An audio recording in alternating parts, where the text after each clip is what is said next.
What is up, everybody? Destin Legary here with that clickbait. How's it going, everybody? We're going to have a real conversation tonight, just you and I, just me and chat, and we are going to talk about Anthem and why Destiny should be worried. And I already see chat jumping to Destiny's defense, but no, we are actually going to get into it and why Destiny should be worried. And in a word, it's really, really quite simple. The Destiny gameplay loop is a sign of complacency, in my opinion. If you really want to sit there and grind out the same stuff again, then great, Destiny is for you. But I've mentioned it on the show before. I've mentioned it on my streams. I don't think anything's going to kill Destiny. Destiny is still going to be there. But why are we playing Destiny right now? We did the last word quest and we got it, and what are we going to use it for? It doesn't really give you too much of a competitive advantage. It's a good weapon, but there are alternate counterparts that you can utilize to use the weapon. And yeah, we're just sitting here on the Anthem live screen right now.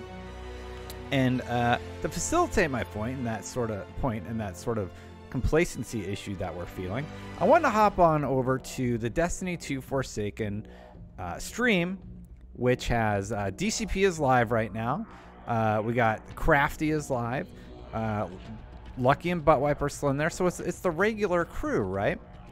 Anthem brings a breath of fresh air that I think is going to give Destiny a run for its money. Right now, Destiny's up there with Magic, Grand Theft Auto 5, Poker, Escape from Tarkov, Elder Scrolls Online, Elsewhere, RuneScape's above it, Smash Bros. Is above it, and Hearthstone is above it. And the concern that I want to address on today's show is that the game just, there's something missing, there's something off, and I haven't been able to put my finger quite on it.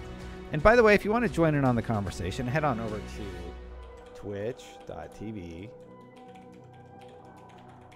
/The Destin channel. And yeah, I brought this up in my review for Destiny 2 and Black Armory. And what we ended up getting was odd, to say the least. We got really repetitive grind structure. We got random rolls on weapons. And I think the community is bored. I don't know about you, but doing that last word quest, I'm like, why am I even doing this? I understand that I need to do it because I host a show about Destiny and that I need to be an informed consumer of the game and talking about it, but I don't want to bash it, and I'm not bashing it unintelligently. I want to have an actual conversation about why Destiny should be worried, and they should be worried because of the content that they just presented to us. It was 4 forges, largely similar, held behind a grindy quest that wasn't particularly fun. It's just a thing that you can do. So if Anthem comes out and it has a big audience that is really, really enjoying their game, I think Destiny should be a little bit worried, because I think people are going to move on to new things. In addition to Anthem, right around the corner, we're going to be getting it on February 15th. We're also going to get Division 2. So back in the day, it was just Destiny versus Division, right? And I think the large majority of us ended up going over to Division for a week because nothing was happening in Destiny. And nothing's happening in Destiny right now. But here's the really dangerous part. Black Armory, for the most part, I would say was fairly uncompelling. And if that's the type of content that Bungie is going to present to their audience, like, hey, look what you can consume. You consume a grindy quest to get weapons that you don't really need and level up another 50 light level. But why? Why would you want to pursue that endeavor towards endgame?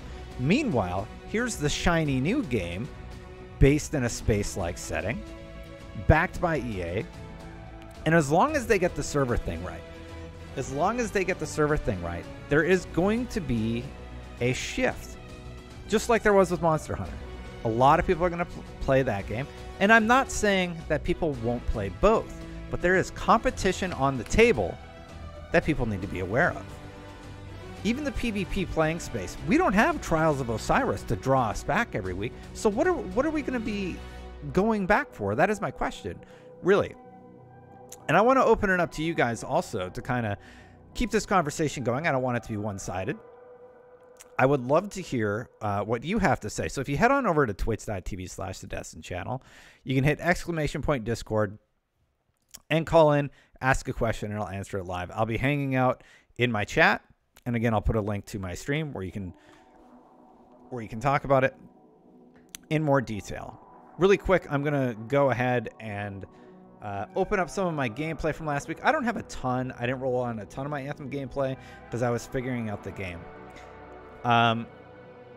So most of it's bad is what I'm saying. Chris Rackley, thank you so much for the Twitch Prime sub. By the way, don't forget, you can actually support me and this endeavor that I do after work by subscribing with Twitch on Amazon Prime, which is totally free, of no cost to you. And yes, I do this after work. This is something that I do totally separate from IGN. So thank you to everybody who has supported. And I see you, Sarah, in chat there, but you are deafened and muted. So if you could just undo that, I'll bring you in, hear your question, or you can just yell at me and scream epithets. Shatter Totem, thank you for the Twitch Prime sub. That was perfectly timed. I got the point and everything. So let's bring up some gameplay so we're not just staring at the loading screen, which is coming in tomorrow. And I'm not bashing Destiny just now, suddenly out of the blue, Andy. I've been critiquing Destiny for 4 years. And guess what? Destiny 2 is here, and they're largely still encountering the same problem.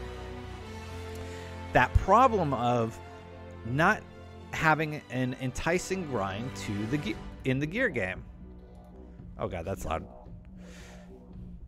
So real quick, I'm going to bring up some gameplay so that you guys have something a little bit more enticing to watch than just my face. Make that full screen and fast forward a little bit so we can get through the loading screen. This is some of my gameplay from the weekend. It's probably terrible, but it's funner to watch than just me talking. Yeah, so basically, the point that I'm trying to make is that Destiny is sort of in a slump right now. Not sort of, it is. I feel like viewership isn't really interested in Destiny right now. I've seen the lowest Twitch numbers that I've seen in a while, especially on a night when one of the biggest shows, DCP, a competitor to Fireteam Chat, is watching.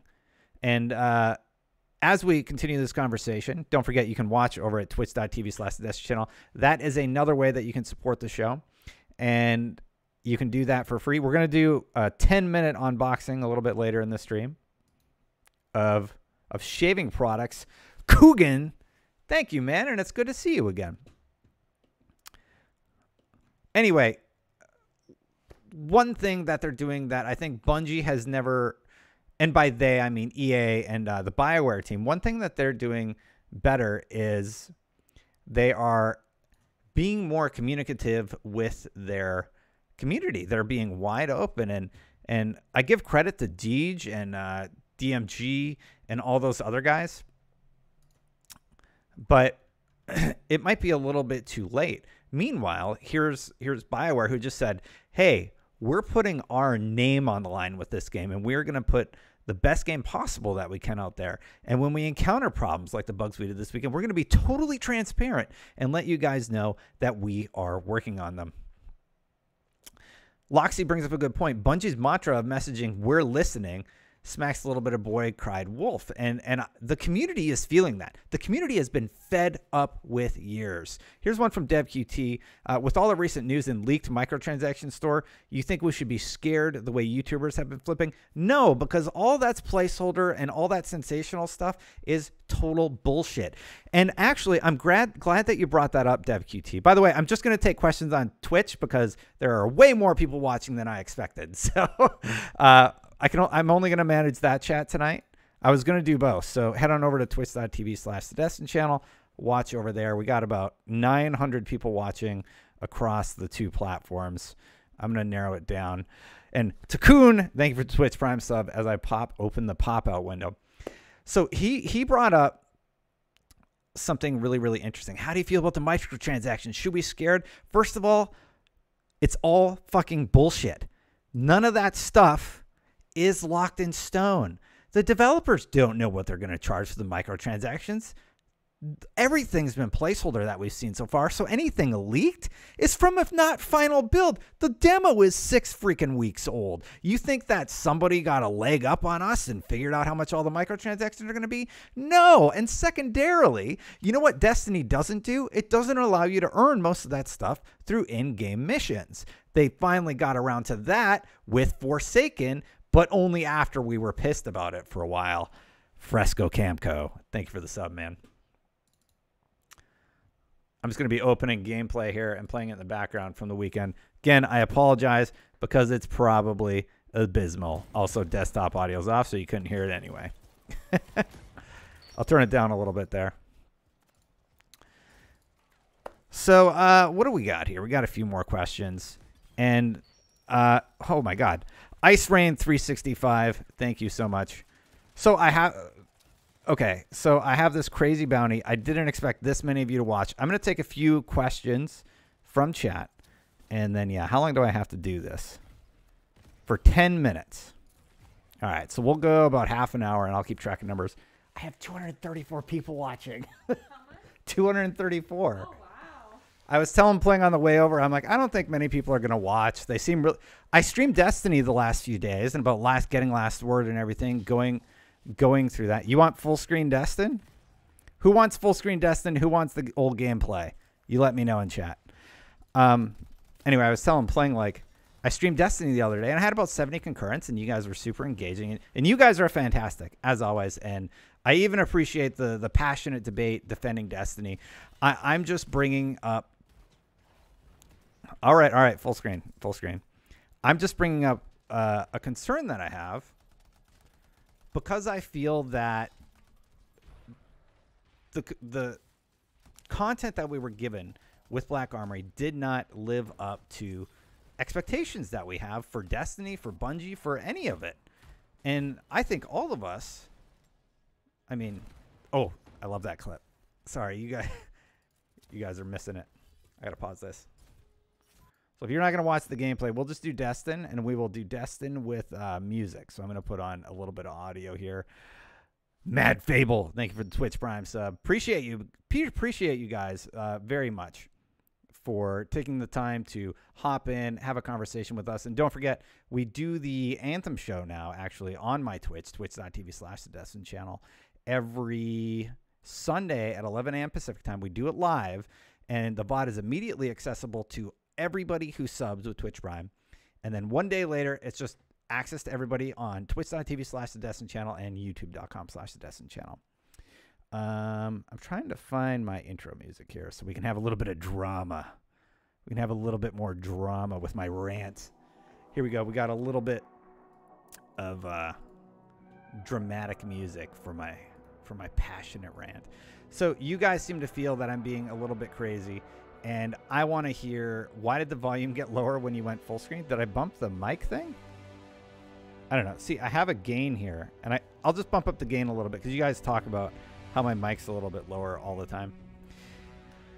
So here's Bungie, right? They have Destiny 2. They release a super grindy quest with Black Armory. I gave it a really low score, and I'm actually glad I did because now that I've finished it, I think I landed perfectly on the money. And here comes Anthem, and look, go search YouTube. I'm going to show you guys something really quick. We're going to go back to the picture-in-picture really quick. Let's see what happens when you search Anthem, EA. Dead on Arrival. Serious Trouble. What the fuck? Demo issues. Anthem roasted over ridiculous release schedule. To be fair, that one should be. It's a dumb release schedule. What are EA thinking, Anthem? The huge problem. The $20 skin situation. There's no fucking situation. They haven't even locked in their pricing yet for anything. The focus Major, thank you so much for the sub. Buyer beware. EA's Anthem demo to be very different than the actual game. Oh my god. I have to click it. I'm so angry, and EA's evil. You gotta remember, those guys, and it gets worse. This is wrong. BioWare responds. Oh, that's actually a good one. Dr. Disrespect, I watched this. He did the same phone joke that I did, apparently. He said, Dr. Disrespect's roast EA for long loading screens. And then, fail, all in caps. Here's the thing. When these people realize that BioWare and EA aren't going to fuck up this launch, that it's important to them that they learn their lesson from Star Wars, they're going to change their tune. Here's another one. The greed of EA, Anthem microtransactions. What are you even talking about, dude? You can't buy anything right now. And I'm not being an EA apologist. Here's the thing. If this game fucking tanks, I'm going to be here and I'm going to be like, oh yeah, guess what? I was wrong. It sucked. Whatever. And that we can get back to our lives and playing Destiny. We're going to go full screen Destin for you guys. And basically what I wanted to come here and say today is, in my opinion, the Destiny content that we have been getting is complacent content, and it doesn't have the same imagination that Destiny did at launch, and it has really disinterested me. I did the Last Word quest with you guys last night. I read all the lore. 22 views on that last one. Good. Don't watch that shit. It's a manipulative type of content release. It's an anger germ that is released in your brain that promotes you wanting to consume more content like that. All right, so people change their mind. They realize that I'm ugly. So we're going to go back to gameplay picture-in-picture. So, yeah, it's just every quest. Whoops. That's got to go back over here. Ooh, Razorfon. Thank you so much for the sub, man. Every quest that was introduced in Destiny 2 was hidden behind a crazy, grindy quest structure and everything. It just wasn't that fun. By the way, if you want to call in, now's the time. Now's the time. You can call into this show right now. You can talk to me live on the show. I want to hear counterpoints. I want to get into it. I see Jay in there. Jay, can you hear me? He's just lurking. He just wanted to come hang out, not say anything, and be a creepy man. All right, he bounced.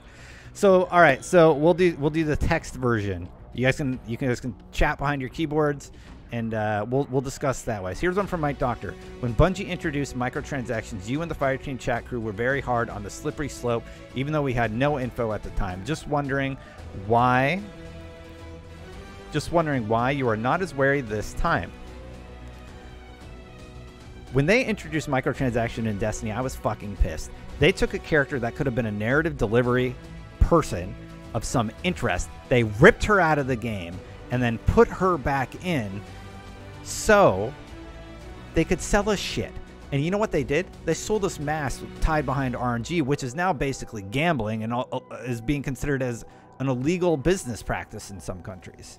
So yeah, I was pretty pissed when Bungie did it. We're talking about a pre-release game. Here's what I didn't do. Did I take them to task when it was the fucking alpha of the game or the beta of Destiny? No, because it was an alpha and a beta. You can't, you have to realize I'll fully admit this.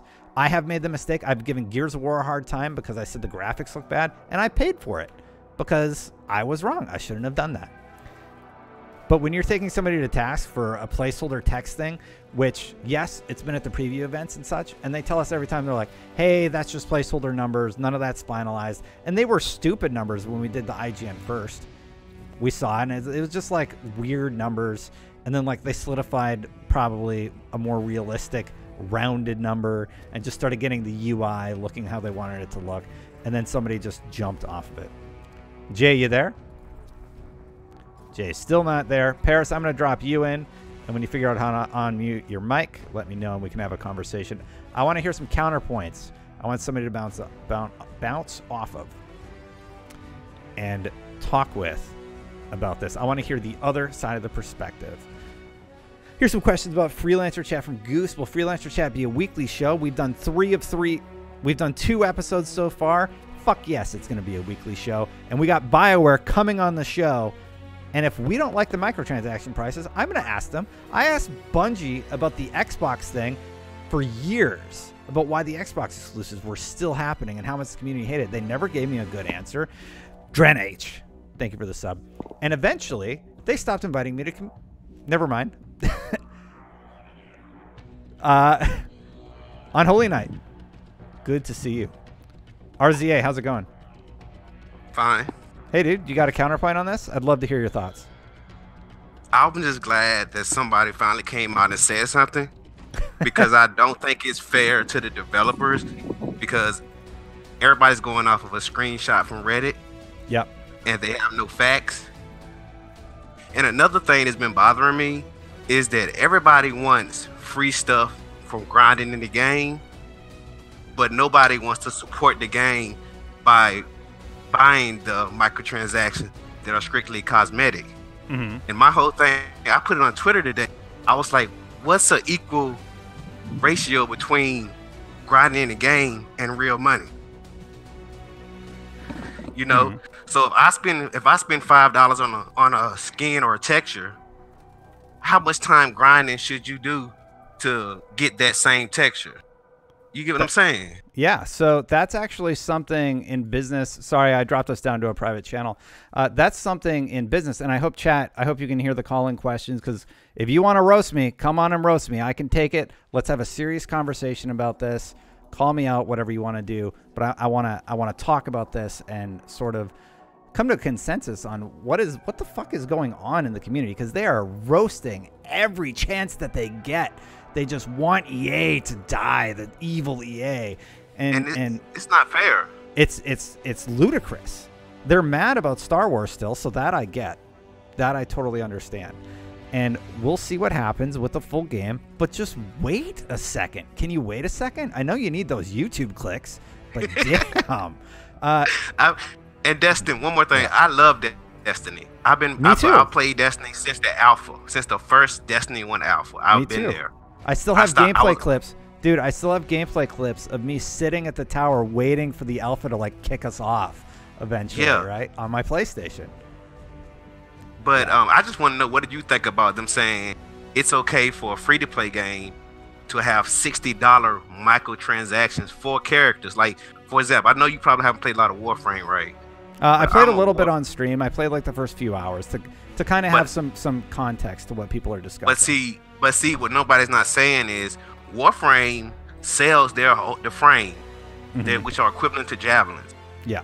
You can buy like packs for Warframes, like Prime Access packs, and they're like $79, $60, and nobody's saying anything about that.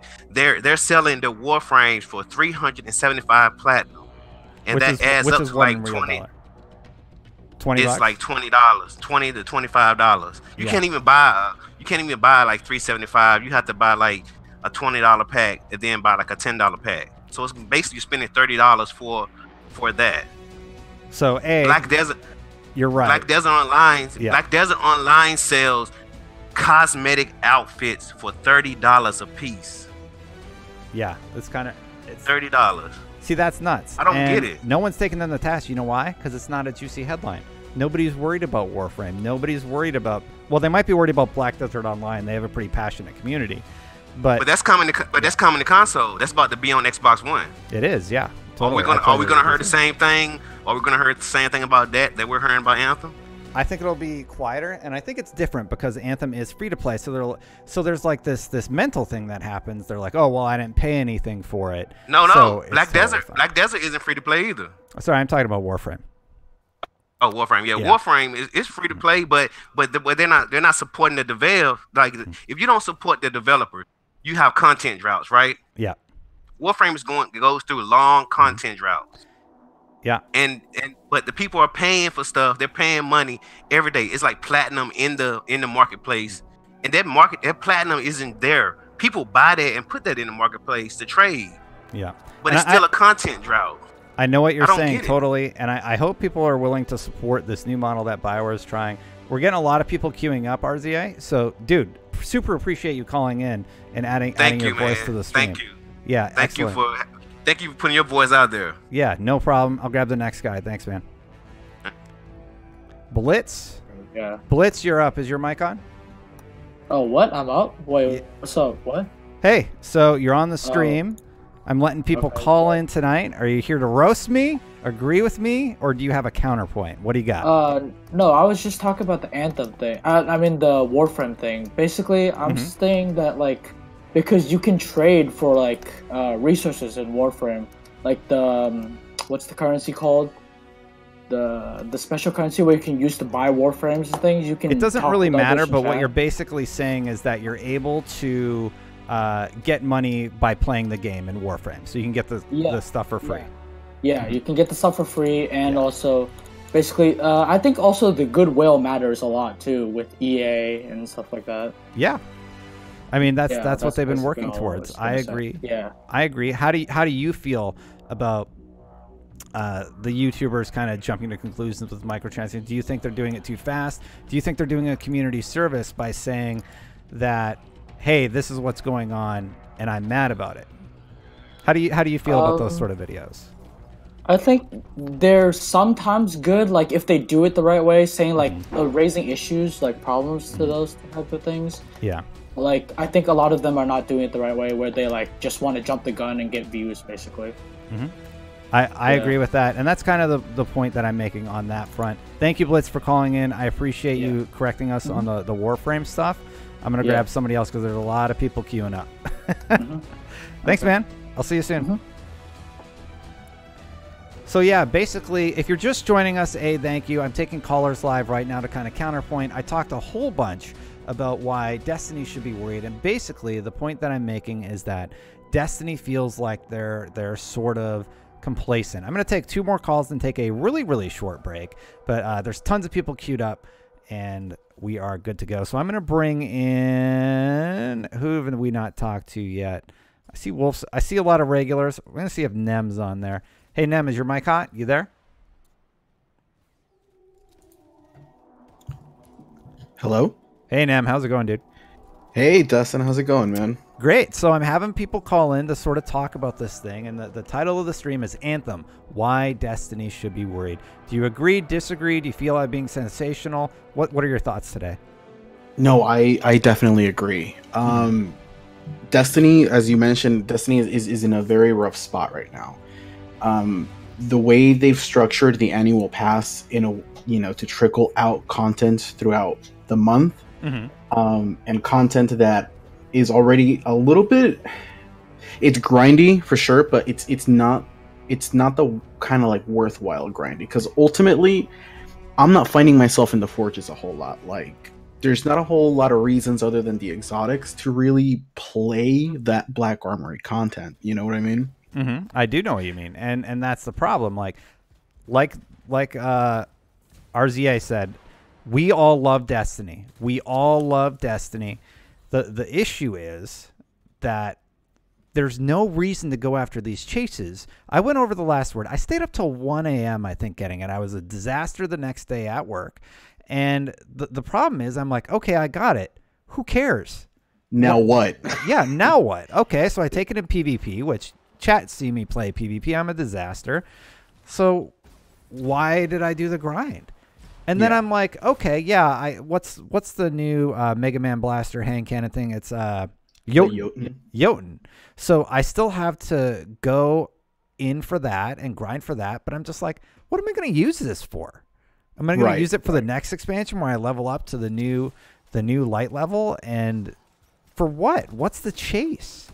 And there was something really magical about Destiny 1. You go into the new raid, you go into Vault of Glass, right?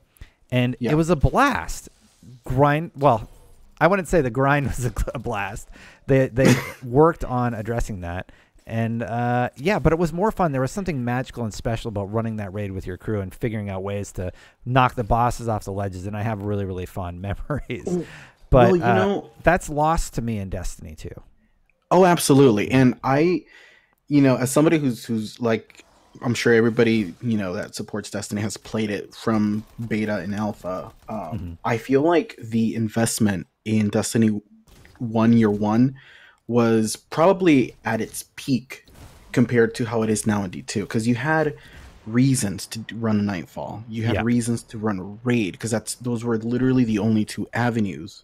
You could get exotics. Galahorn, you could get Vex Mystoclast, you could get any other exotic. Now, how do you get an exotic? Tell me how to get a random exotic. Oh, literally anywhere in the game. Literally anywhere in the game, and the drop rate is abysmal. The drop rate is a joke, and it's a problem. And they said they fixed it, but they haven't yet. I'm going to be pulling Sunny in next. I see you there, Void Space. Thanks for the call out. Yeah, Nem, any final thoughts? Just basically like Destiny is in this place where okay, here's our annual pass. Guess what? It's a bunch of grindy quests that aren't really that fulfilling. And then you level up to 650 and that's it. And we had a raid that was also bugged. Whatever. Yeah. Honestly, like... Now, I want to be careful when I'm saying that, because I don't want to discredit all the effort that the developers put in, the nights away from their families. I recognize that everybody does that. But the reason I'm saying they should worry is because people feel complacent. They have about 10,000 people watching their directory right now on Twitch. You know why? Because there's nothing exciting going on. I'm not excited to hop in and play Destiny. There's nothing for me to chase. I don't care about a title. I wanted to see the Last Word story. I read every piece of lore live on stream, and it was dull. It was dull. It was unfulfilling. And I'm like, well, I got the gun that I don't really want for PvP. I guess I'll be back when they do Crimson Doubles, a mode that was introduced in Destiny 1. Yeah, and that's exactly where I am right now. Like, a lot of the stuff that I'm excited for is coming in Season of the Drift, because I love Gambit, and I am a big fan of like the Shadows lore and all that stuff. But I like Gambit a lot too. Yeah, that's like my favorite thing, dude. And just right now, there's really nothing else, and I think that's one of the good things about Anthem is going to be able to coexist between these looter shooter types of games, where it's going to fill in that void that Destiny is going to be having ultimately until however long this annual pass is existing. Because going forward, trickling content like this, I'm not really sure if it can sustain itself, That they'll get people back when Destiny 3 launches or their next big content drops. But for these next few, they no longer have that Activision partnership. So it's just kind of like they're finishing. This content's probably done. Whatever they're going to do for Season of the Drifter and the next thing, it's probably done. We're very close to it. Yeah. And they're working on whatever's coming in September. If anything is coming in September, who knows what their infrastructure is like now. Nem, thank you so much for calling in. I'm going to take somebody else. But, dude, it's great to hear from you, and I appreciate you being part of the conversation. Absolutely. Have a good one, man. You too. All right, so next up, we're going to bring in Sunny. I'm going to do Sunny and then one more. I'm going to take a break and unbox the shaving kit that I'm supposed to do on stream. That takes 10 minutes tops. So if you want to support me, you can watch on twitch.tv/thedestin channel. You can call in. I want you to be part of the conversation. I don't want to just be some guy sitting here, the old guy shaking a stick in the air. I want you to call me out. Call me out on my inconsistencies. Call me out on my bullshit if I'm caught talking shit. Let's bring Sunny in. Sunny, how's it going? Good. How are you? Doing excellent. I'm actually having an excellent January. Thank you for asking. How are you doing, man? Good. Yeah, likewise. I did want to call in to kind of provide a different side of the coin. Excellent. I think, I think a lot of people are looking at Anthem, hoping it's going to be something, especially because of the state of Destiny. But I think one of the things that Destiny has going for it that, we're unsure about with Anthem is the level of polish. Okay. Yeah. I'll totally agree with you there. The gunplay of Destiny cannot be beat for the most part. I don't know how people are feeling about PvP right now. I hear a lot of sort of frustration, and people are liking it. There's still a problem with the supers. They said they were going to break the game, and they broke it all right. Now they're trying to sort of bring it back. But yes, you cannot doubt that moment-to-moment gunplay, popping a shield, hitting those crit spots. It feels really, really great. The problem is I've been doing that for 4 years. Yeah, exactly. And like I said, I think people are so hungry for something new. I just hope that people temper their expectations. You know, especially with some of the issues we've seen in the demo, not necessarily the server issues, Yeah. but a lot of the quality Stun of life lock, things. like the stun Yeah. lock traversal stuff. If you get hit in the air, you just have to fall forever. I think there's definitely going to be frustrations, but I love the transparency that Anthem has had this far. And in my opinion, they're kicking things off right. They've said to me in an interview, we're not going to get it right the first time. We want to hear your feedback, and we want to work to make this the best game we possibly can. And that's something Bungie waited too long to do, I think. So now there's this sort of distrust amongst the community. Not us. Yeah, and it's still a little like, unclear about, you know, are they actually listening or putting weight or blowing smoke. we're saying. Yeah.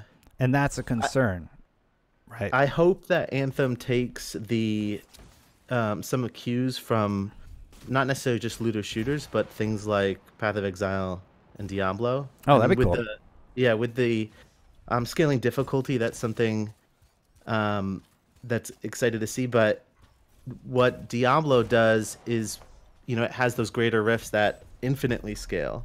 And I hope we don't get to a point where, you know, we're so geared that I think it's Grandmaster 3 becomes trivial. Uh-huh. You know and then what? we don't. Yeah. Hold up. What's some of your favorite memories in Destiny 1? I'll tell you mine, and then you can go. My favorite times in Destiny 1 are when I'm stupid overpowered and I go back to that big boss and I melt his freaking face. That's some of the most fun you have in Destiny. So I think, I think it's going to take a long time to get to Grandmaster 3. Hopefully. But to get to Grandmaster 3 and be able to melt, that's going to take even longer. Sorry, I interrupted you. What were you going to say? Well, I think playing off what you just said, some of my best times in any of these loot-based games is, like you said, when you are, especially if it's PvP only, when you're like grossly overpowered and you just have that power fantasy. But usually those things serve a purpose in another area of the game, where if you're trying to get mats or you're trying to do something where being overpowered and you're doing things so quickly serves a purpose, but then you can also go to a different piece of content where previously you were overpowered and had a purpose of still being there. It wasn't trivialized content, and now you're using the stuff that you got from the other areas to try even harder, continually harder content. Totally. So I'll give you this. I'll give you one point. We thought this would happen with The Division. It didn't. We're gonna wait and see. We'll see how things pan out with Anthem and their launch and everything. You're right. It could be clunky. It could just be a grind fest that we end up not enjoying that much. But I think it's going to take away a large portion of the mind share if Bungie is lazy in their next implementation of the annual pass. If it's not compelling, it's going to be this weird rift, because first you have Anthem, right? Yeah. And then you have Division. So you have a double attack basically from your competition, and they don't have the backing of Activision anymore. So their counter marketing to that is going to be a really, really interesting strategy to see. Yeah, I think they have one more. They have one chance left, right? Or if the next one is, hey, do this super grindy quest, and then you get a thing, an event that you can do, and then all four of the events are the same, I think the community is going to react very negatively. Yeah, absolutely. Thank you, Sonny. I'm going to take one more call, and then we're going to take a really short 10-minute break to rest my voice. Well, not rest my voice. I got to open a shaving kit box. But thanks, Sonny. I'll see you soon. Have a good night. All right, so next up, who do we got here? Mr. McGee. Mr. McGee, you there? Yep. Hey, how's it going? What do you think about the stream title? Is it clickbait, or are we having a good conversation tonight? Yeah, it's. I would agree that it's a little bit clickbaity. Little bit clickbaity. That's fine. That's fine. You're appealing a little bit to the emotions of people that are a bit, worried. Well, what are your thoughts, though? What are your thoughts about the topic? Because I don't think I'm being that sensational. And if people aren't thinking, I'm not saying Destiny's going to die. Destiny's going to be there, right? Just the state it's in and the type of content that we've been experiencing, I don't feel it's that compelling. And when you drop let's say it's a 50-hour experience in front of us with all these new min-maxing things. The footage that I'm showing right now is me actually going through all my components. That's going to be super compelling to people that are like Diablo fans, these open world RPG games. It has a new gameplay mechanics that people just want to get well versed in. I think Destiny's going to have some competition. So what are your thoughts, Mr. McGee? Do you think I'm smoking crack? Well, it's always the thing with the new and shiny that it's really appealing to us. Like, we've been playing Destiny for years now. Yes. It's the same thing.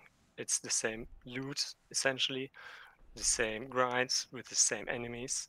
And when there's a new and shiny thing, we can always go to that and experience it. And take a enjoy break. it. It's a healthy thing to do. Like, I'm definitely going to be taking a break with the Anthem. There's not really anything happening that's too alluring in Destiny. So I'll do Anthem for a while. But will it stick? That's the $1 million question, right? Yeah, that's it's gonna be always the hit or miss thing. Like, is the end game compelling? Is the grind compelling? Is the gameplay loop compelling? It's essentially how they tweak it to define things. Because currently, in the latest demo, we had the issue with some guns just feeling straight up bad. Like the pistols, for example. They weren't so nice. And if they tweak those things, that everything, absolutely everything, feels good in the game, so that you want to use it, explore it, and play the game. That's a really good point. One thing about the pistols, I didn't get to mess with them too much. Yeah, I tried all the weapons out a little bit, but there's one really, really compelling thing to me on the Ranger Javelin. And that is that he has this thing, muster point. And somebody in chat said, muster point's trash, don't use it. And I'm like, wait a minute. There's no way his second ability is just straight trash. So I started digging into stats a little bit. I asked BioWare, and they confirmed that muster point is going to stack. So now you go in with 4 javelins. You go in with a Devastator sniper. You got an 80% damage buff. I'm curious to see how much that sort of aspect is going to change the gunplay. Muster point is specifically a gun game weapon, and we haven't found the most powerful stuff yet. So I can't wait to see what that ends up doing. Well, with multipliers like 3,000 more health. 3,100% more health. It's going to be a rough day. Stuff like this, I feel like it will become essential, because freezing those multipliers and all this stuff, it will just become really necessary to beat this content. Totally. Any other points you want to make, Mr. McGee? I'm going to take a short break, do the unboxing of the shaving kit stuff really quick. A little bit about Warframe, because I'm a ambitious Warframe player myself. Do you play a lot? I've been playing for 5 years now. More breaks here and there. I need somebody to explain the intro game to me, because I got to like all the text and I'm like, oh, that's a lot of text. Which intro game? Yeah. Just like once you get started after the first few hours, it kind of like keeps explaining mechanics to you. And I'm like, I need the TLDR version. About Warframe, it has a lot of mechanics, a lot of things to learn. Essentially, the wiki will become your best friend, and because the game is doing a terrible job at explaining things. Yeah, that's a big issue, and the devs are actually working at that, making new tutorial and all this stuff. That's cool. Yeah. So what were you going to say about Warframe though? Sorry, I got excited. The thing is, in Warframe, you can trade for the premium currency with other people. Yeah.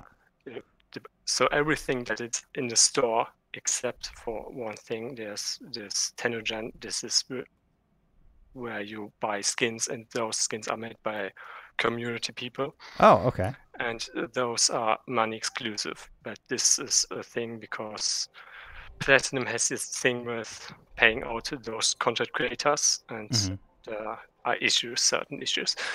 But the thing is wait, sorry, I hadn't heard about this before. Is that considered positive or negative in the community? Seems like good, right? People generally enjoy it. They look forward to getting those skins. Cool. And they pay for it, and they really want them. Great. Because they are generally looking really good. What if Anthem did something like that? That'd be kind of neat. Not even pay for, like, just have some sort of community hub for community skins. Other games before that did that, like PlanetSide, where people made skins for the game and they got in and they got a cut for it. And generally people enjoy it because it supports the devs and the content creators. Yeah, that sounds like a really cool system. The thing about Warframe, again, you can grind the premium currency. Everything in the store that's for platinum can be farmed free to play eventually if you put enough grind in. The thing about Anthem is it also has those coins. Those coins can be earned. It's just a question of how long will you take? Can you trade for those coins? You're completely right. You're completely right. What is the time investment versus purchase investment? Do I have to grind 20 hours to get a texture, or do I have to grind 5 hours, or just 2 or 3 dungeons? You know, there's this thing with instant gratification. People want things. They want to feel satisfied for playing the content they play. And if they get instant gratification from a dungeon, or look, cool loot, or look, I can now buy the skin. You're right. You're right. People want that instant gratification. They want that power fantasy. And that's what I'm saying Destiny doesn't have right now. And they haven't had for quite a while because there's no reason to do the grind per se. Besides, you get to mess around with a cool weapon for like a day. And then you realize, I don't really need this. And everything about Anthem is new. So people want to explore that aspect of it. So that's going to give them at least a few months of game time. Like, I got my blast furnace, my god roll. I'm not ever switching off that. Yeah, that's awesome, man. Well, hey, thank you so much for calling in. I appreciate you having a counterpoint. I like having debates, so thanks, man. Yo, no problem. All right, I'll see you again soon. Bye for now. Bye. All right, guys, so real quick, I have this bounty. It's about 10 minutes long, and it is for a shaving kit, basically. And I was like, all right, well, I'll try this thing out, and if it's stupid, I won't do it. A lot of people in chat are asking about how do you call in? How can I call in and have a conversation? You hit !! Discord, and you can queue into general chat. There's a ton of people in there right now, and I'm going to be bringing people down to the chat. So real quick, we're just doing the shaving kit unboxing. It's going to take 10 minutes. That is it. Here, I'll even put a timer on the thing. Oops, 13.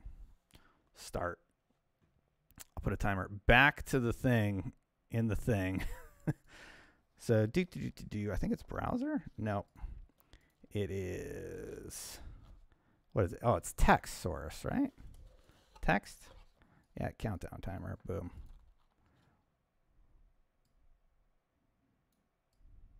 Whoops. Oh my God, I'm breaking everything. I'm trying to make my, oh my God, the text is upside down. What is happening? I'll change it to say back or something like that. I got to do this.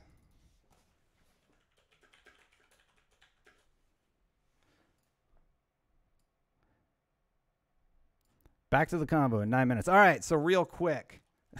Quality stream. No, I totally get it. So this is the shave kit that I got, and if you're a dude or a lady and you're looking for a good shaving product, I actually didn't think I would say this, but I actually really like this shaving kit. You get it at dollarshaveclub.com/Twitch. That's dollarshaveclub.com/Twitch. There's some stuff here that I didn't read. We make everything you need to look, feel, and smell your best. I got some stuff here. They got a little thing you can read on the toilet if you're taking a poop and you need more reading material than your phone. And then inside, it's sort of like behind this thing here, right? You got all your goodies, and they gave me some toilet wipes. These are called One Wipe Charlie's. Gentle and effective aloe vera chamomile. The civilized way to wipe. Includes one wipe. I got 3 of them. And this is $5. This is $5.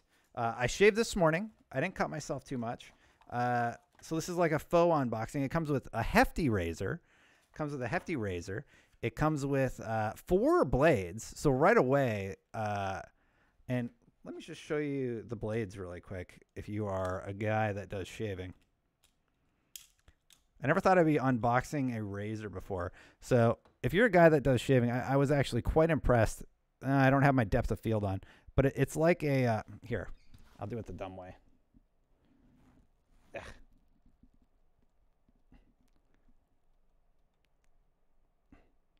So you can kind of see there, it has all the different blades. It looks like 4 or 5 or 6 or something. I was really impressed like that because blades like this are really expensive. So for $5, which I thought was a good value, you can get 4 razors. You get the blade, you get the toilet wipes, you get something called shave butter. And when I put this on, I was like, oh, this isn't like frothy like my normal shaving cream. I tried shave butter and I was really scared because it has so many blades on it, but it was super smooth. And I'm super smooth today, and it was really good. So it's $5. You get all this stuff. What was the dumb bounty thing again? I got to read. DollarShaveClub.com/Twitch. So it's a $5 deal, and the last thing that I got was body cleanser. You get body cleanser with the set, and now I have to figure out how to talk about this for 6 more minutes because for some reason this bounty is longer than I expected. So I really like shaving. I don't know if you guys like to shave. For a minimum of 10 minutes, unbox your Dollar Shave Club starter set on camera and discuss with your viewers. Please refer to the suggested talking points here. Oh, there's talking points I'm supposed to bring up. Here are the copy points. Do you shower? I'll just do it. I'll just do it in the voice. Seeing I got like 6 more minutes. Do you shower? No, that's too much. That's too much. Do you shower? Do you brush your teeth? Do you go to the bathroom? Thought so. Well, guys, I am stoked to say that I am partnering with the Dollar Shave Club. Dollar Shave Club has everything you will ever need to get ready. Toothpaste, hair gel, shampoo, even butt wipes. Essentially, if you have a body, they have you covered. Not only do they ship them right to your house, but the more you buy, the more you save. They're going to be sending me some product to try out over the next few days. So stay tuned or visit dollarshaveclub.com/Twitch to check out the $5 special offer they have right now. Oh my goodness, I'm going to go there today. I'm a super relatable streamer, everybody. No bullshit though. Talking points aside that I have to read, I'm really impressed with this razor. I might become a regular user, and if you're looking for a good price on razors, I don't know if it's a temporary thing, but a $5 deal for 4 razors of this quality is pretty dope. I think I spend like $30 on blades normally. TM Falgrim, thank you for the Twitch Prime sub. Appreciate it, man. James Duggan's texting me shit talk. Shill. Show us how you shave, buddy. Yeah, go to full screen for me, baby. Thanks, Duggan. I appreciate you watching the show. I'm glad my friends are there to give me shit. It's there's a deal where you can just get a $5 package. I don't know if it's $30 a month. $30 a month. I haven't looked up what you get with that. Maybe you get like the God tier package or something. I'm not sure. Oh, wow. We still have 4 more minutes to go. Let's look up commercials for Dollar Shave Club. Maybe I can find some commercials online. The only thing I don't like about the Twitch bounties is I just did a fucking awesome job of talking about their product, and I'm honest about it because I actually like it. I have calls I want to get back to, but now I have to figure out a way to continue talking about Dollar Shave Club for 4 minutes. Here's a commercial that has 25 million views that's going to help me fill about 1:34 of time. That is the minimum required time that I have to talk about Dollar Shave Club. Ogre Boy, thank you for the sub. Appreciate you, man. So here's a guy talking about their razors, so I don't have to for a little bit. There's no audio. Let's restart it. For $1 a month, Hi, I'm Mike, founder of DollarShaveClub.com. What is DollarShaveClub.com? Well, for $1 a month, we send high-quality razors right to your door. Yeah, $1. Are the blades any good? No. Our blades are f***ing great. Each razor has stainless steel blades, an aloe vera lubricating strip, and a pivot head. It's so gentle a toddler could use it. And do you like spending $20 a month on brand name razors? 19 go to Roger Federer. I'm good at tennis.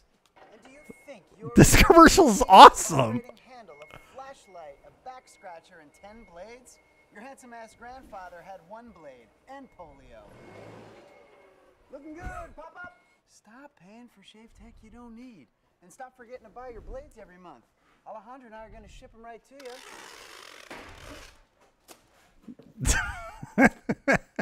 We're not just selling razors, we're also making new jobs. Alejandro, what were you doing last month? Not working. What are you doing now? Working. I'm no Vanderbilt, but this train makes hay. So stop forgetting to buy your blades every month and start deciding where you're going to stack all those dollar bills I'm saving you. We are DollarShaveClub.com, and the party is on. That commercial's great. Why doesn't everybody make commercials like that? Hey, seeing I have 2 minutes to fill, let's watch it again. DollarShaveClub.com. What is Hi, I'm Mike, founder of DollarShaveClub.com. What is DollarShaveClub.com? Well, for $1 a month, we send high-quality razors right to your door. Yeah, $1. Are the blades any good? No. Our blades are f***ing great. Each razor has stainless steel blades and aloe vera lubricating strip and a pivot head. It's so gentle a toddler could use it. And do you like spending $20 a month on brand name razors? 19 go to Roger Federer. I'm good at tennis. And do you think your razor needs a vibrating handle, a flashlight, a back scratcher, and 10 blades? Your handsome-ass grandfather had 1 blade and polio. Looking good, pop up! Stop paying for shave tech you don't need. And stop forgetting to buy your blades every month. Alejandro and I are going to ship them right to you. I love this part. He fucking misses totally. We're not just selling razors, we're also making new jobs. Alejandro, what were you doing last month? Not working. What are you doing now? Working. I'm no Vanderbilt, but this train makes hay. So stop forgetting to buy your blades every month and start deciding where you're going to stack all those dollar bills I'm saving you. We are DollarShaveClub.com, and the party is on.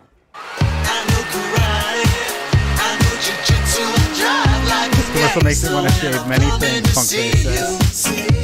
It's really good, right, man?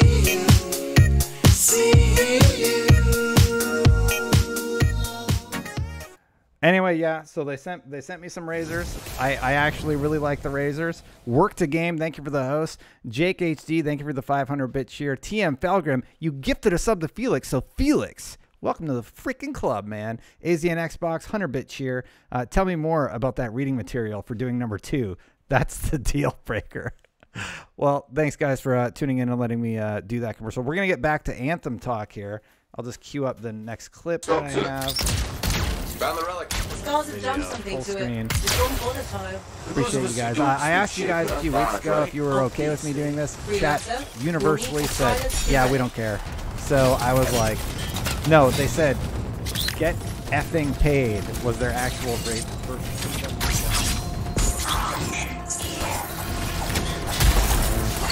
So thank you guys for supporting me, watching on the channel.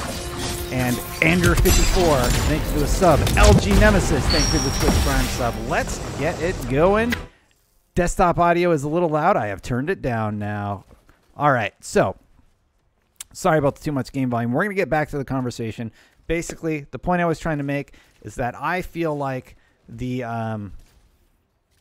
Destiny crew should be a little bit worried. Not us. Like, you can still play it at your leisure, or you can leave it beside the wayside while you check out Anthem. But I think Anthem has a really, really big chance to grasp the audience. Oh, this gameplay clip's real bad. I apologize, everybody. Anthem has a really, really big chance to grasp the audience. And one of the things we're going to be talking about on Freelancer Chat this Friday is, oh my God, this is going to be embarrassing if we watch this whole thing, is about the PvP conversation. If somebody calls in and talks about that, I'll talk about it on the show today. We can talk about it again on Freelancer Chat later. But let's bring in Loxy. I see Loxy sitting back there. And if I could figure out, can I drop her down? Move to Doug's. Hey, Loxy, you there?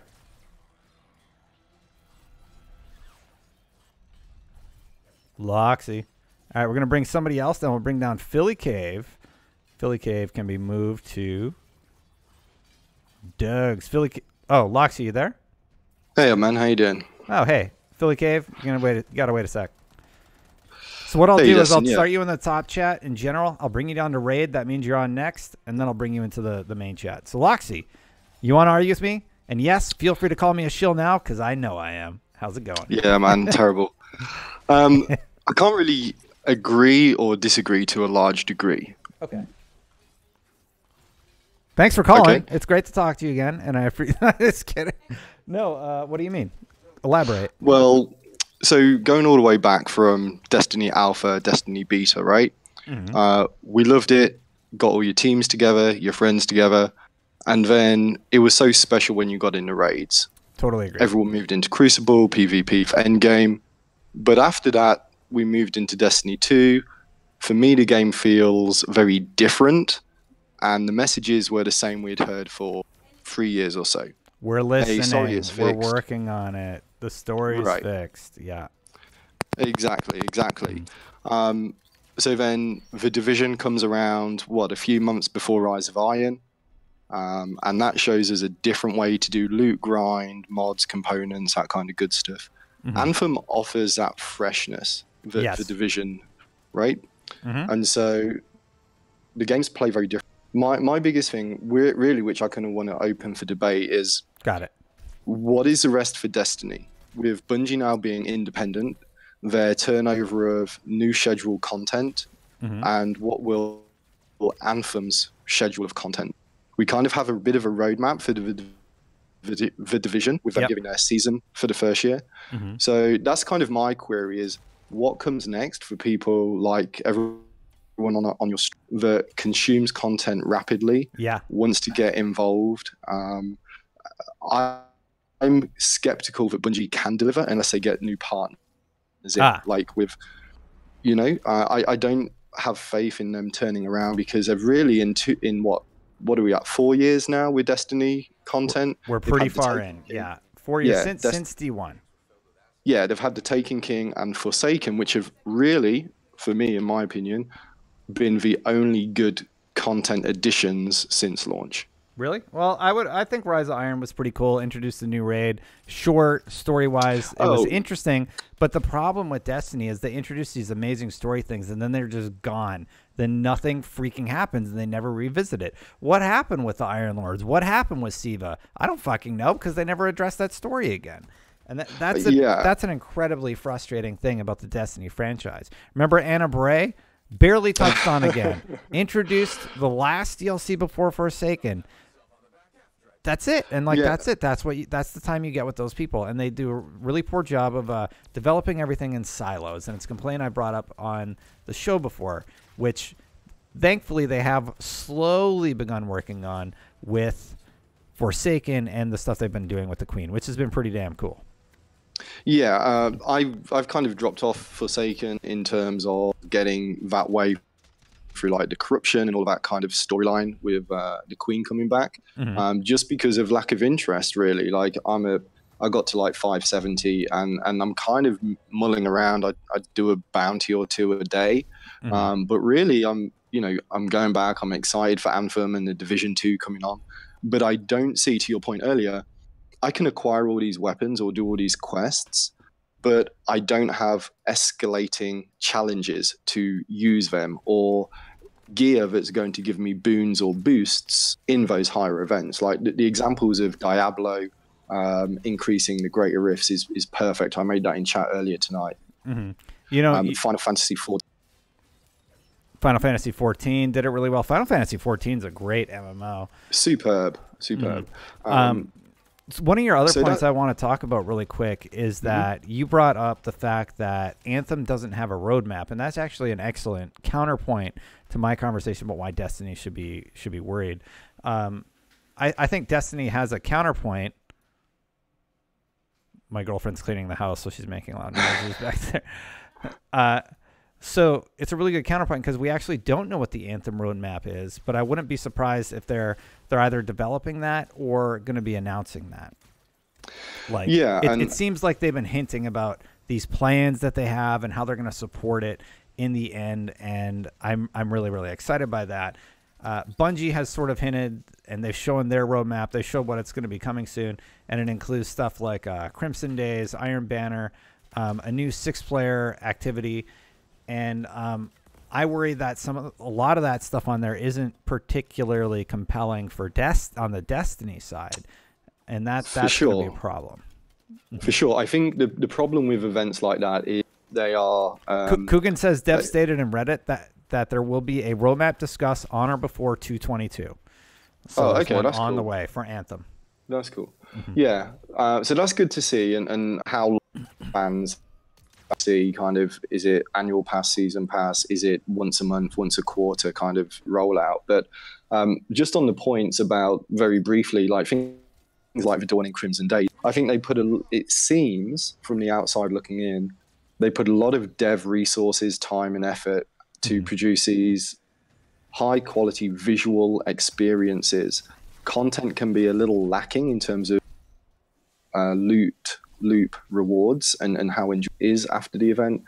But then they have all this content in there which they don't take advantage of. Factions, like I think it's fair to say Destiny 1 factions, Dead Orbit, New Monarchy, the Cryptarch, those ranking systems and reward systems, they've never been matched in D2. And now we've just got empty dormant spaces in the tower. However, with that said, I think if you look at something like Anthem, do we have anything like that where there is some group or alliance that you can rely upon and invest in, so that it isn't like just a clan? Yeah. Well, not necessarily. So twofold: a clan with you and your, and also an in-game faction type of group that you want to go for, rather than just the people of Fort Tarsis. And I know there's something called alliances, but I can actually answer that question. We sort of touched on it in the Fort Tarsis walkthrough. There are characters that you can sort of align with and help out, and you help them sort of regrow their stature as such. Oh, okay, but, wow. But beyond that, I don't know how much I can say. But we did see that during the Fort Tarsis walkthrough. And a lot of people probably just missed it. Yeah, they also touched on it in their live stream a little bit. But yeah, it's going to be really, really interesting to hear more about that. So yes, that mechanic is in there. And they do have some sort of community mechanic. I don't want to call it clans, but they have something in that vein where you're rewarded for playing with your friends, I believe is how they stated it. Yeah, I actually received that as part of the demo. So when I did actually get in on that Saturday, I went in there, did some free play with a friend, got booted out, and when I logged back in, I had a message on that screen, the welcome screen, as you reload back in, and it said, hey, there's a message, you've got 2,000 Alliance XP and that kind of thing. Wasn't fully active, but it was that message, so that's cool. Anyway, just before I go, Destin, very briefly, like my interest open for debate is, the roadmap, what does the content look like? With Destiny being the established kind of heir of the throne of all of these looter shooters at the moment, how is that going to keep its level of frequency for updates, or will that diminish, or are we going to go back to, hey, here's Taken King, 18 months later, here's Rise of Iron? So you're not even asking specifically about Anthem. You're just saying Anthem and Destiny. What are both franchises going to do? Because right now, I get what you're saying. Right now, Destiny is sort of in this lull, and people are wondering about that. And Anthem, people are like, hey, did you nail this aspect, or are we going to burn through your content in 40, 100 hours? And I know that sounds crazy to say 100 hours we're going to burn through it, but that's what the community is. That's the reality of it for people, We tear through it. I did my Forsaken review in like a week and a half or something like that, or whenever the raid came out. So the raid came out, and I had the review done, and I gave it a 9. And Forsaken is an excellent piece of content. The problem is, after 100 hours or so, I'm done with that content, and I'm done with the first piece of the annual pass, and I have nothing to chase and no reason to do any of the content in the game. Usually, it has to be circular, right? If I'm going to go run a raid, I need to know that I need that piece of gear to beat Skolas, or I need that piece of gear to min-max against this other thing because I want this other gun that I can then use in PvP or then use in trials. And that doesn't exist anymore in Destiny 2. So, I know, man. That King's Fall raid gear, when those perks were on there and you were going for that piece with those boons, and then, you know, if Anthem has gear sets, which I think it was one of the devs on Twitter, they were saying that gear sets is something they're looking into. That's awesome. But like the Division does that for me so well. Diablo does it so well. So, you know, shove that in our games. Everyone's asking for it. They're hungry for it. They love boosts. They love, give me 4 or 5 pieces of equipment that have a harmony and a synergy together. And then, you know, we've got all this combo powers. So take full advantage. LG in chat said something about Endgame coming tomorrow. Do you have a quote on that so we can talk about it? Gear sets would be great. Yeah. So LG is saying that we're going to get some Endgame news tomorrow. I don't know if that's from BioWare or from some other source. So LG, let me know in chat. Destin, you are being an awful teammate. Why? I'm the Storm. I'm supposed to fly and support. I'm not being that awful. LG Nemesis says he has a screenshot. All right. Thank you for your time, Destin. Thank you so much, Loxy. Really, really good points. Really good questions. That's the kind of thinking. That's the kind of thinking I love to do. So I appreciate your call, and I hope you have a wonderful evening. And you, mate. Thank you. Later. All right. So Paris has been sitting there. Let's see if Paris is ready to go. Paris, you there? Yeah. Hey, what's up? Hey, not much. Good to see you. I hope you're having a good evening. Well, what do you want to talk about tonight? You want to talk about a little Anthem? You want to talk a little about Destiny? You want to talk a little Smack? Well, I want to talk. I want to talk about both.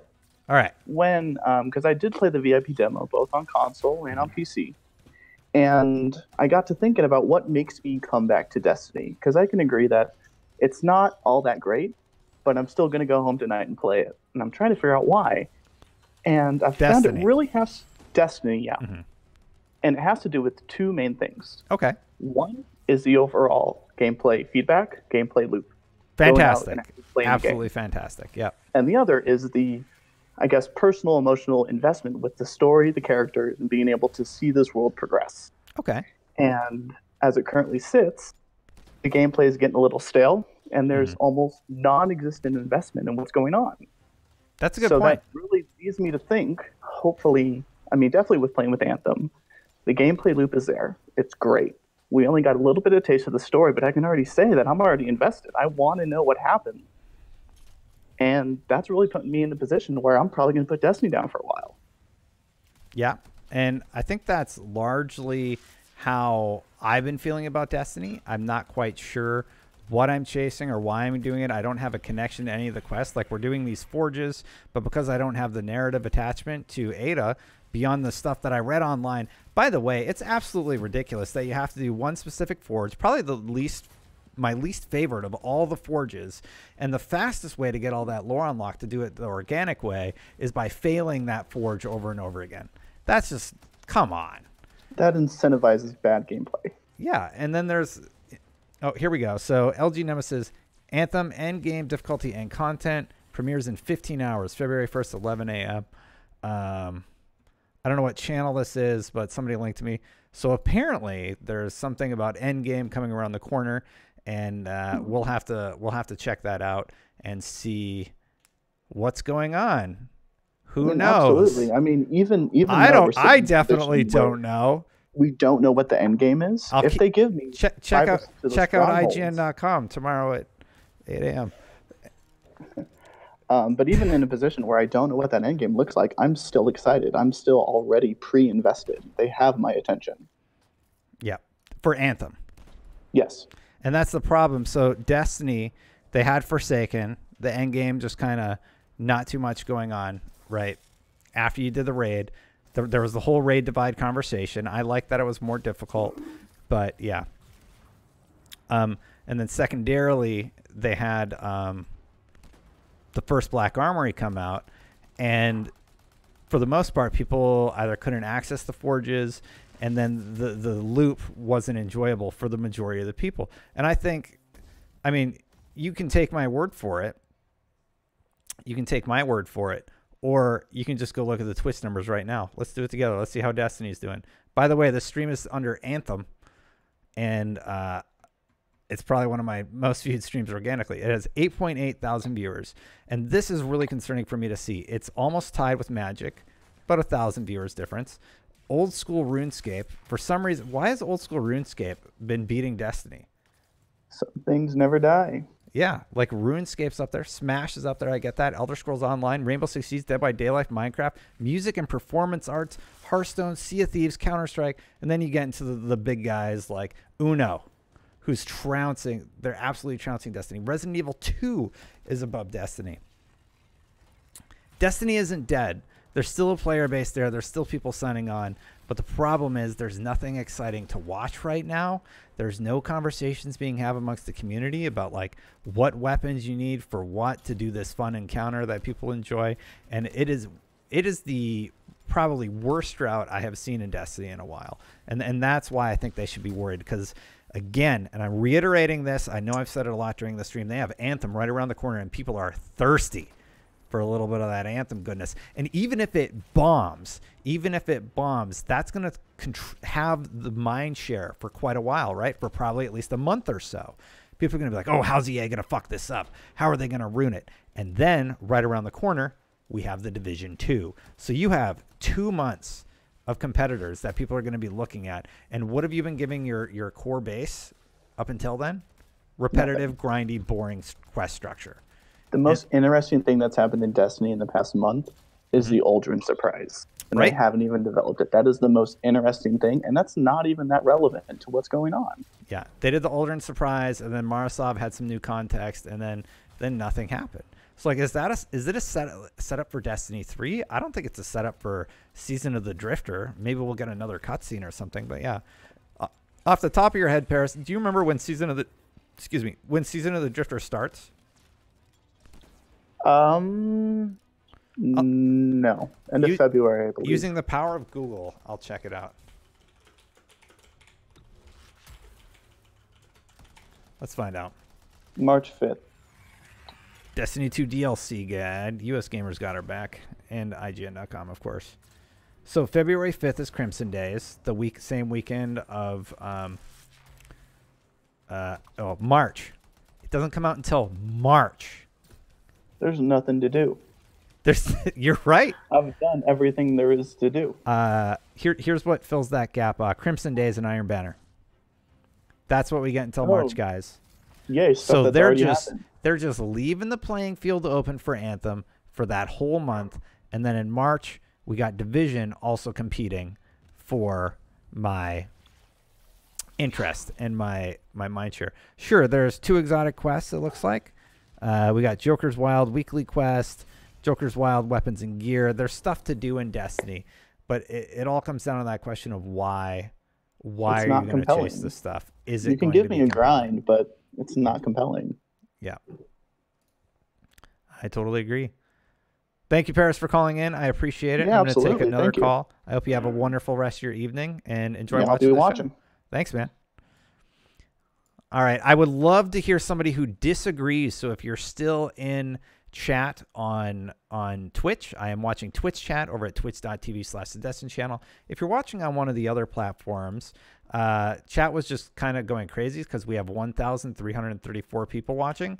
So head on over to twitch.tv/the channel and you can be a part of the conversation. When you're over there, yes, this is live. I'm live. I'm speaking to you live. The gameplay is a VOD. And yes, I am taking questions live and you can call in. You hit !Discord, you queue up in the Discord, and I will bring you down into the show. We're going to try Undertone next.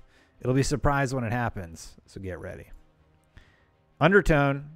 You have an X in front of your name, so you're at the bottom of the list. Are you there? He is not there. He doesn't want to talk to me. All right. TS Hawks, I see you are deafened. Are you available to chat with me? Hello. All right. I feel like this is going to be a counterpoint, and I would love to hear it. What do you got? I think, a counterpoint to what the Destiny should worry, or Destiny fans should worry or not worry? Whether or not they should worry, do you think I'm being sensational? Do you think that Destiny's going to be totally fine? Like, don't worry about it. It's going to be great. What are your thoughts? I don't think they should worry. I think it should be like I probably will play Anthem, but basically like content will come out for Destiny. I'll just go back to it.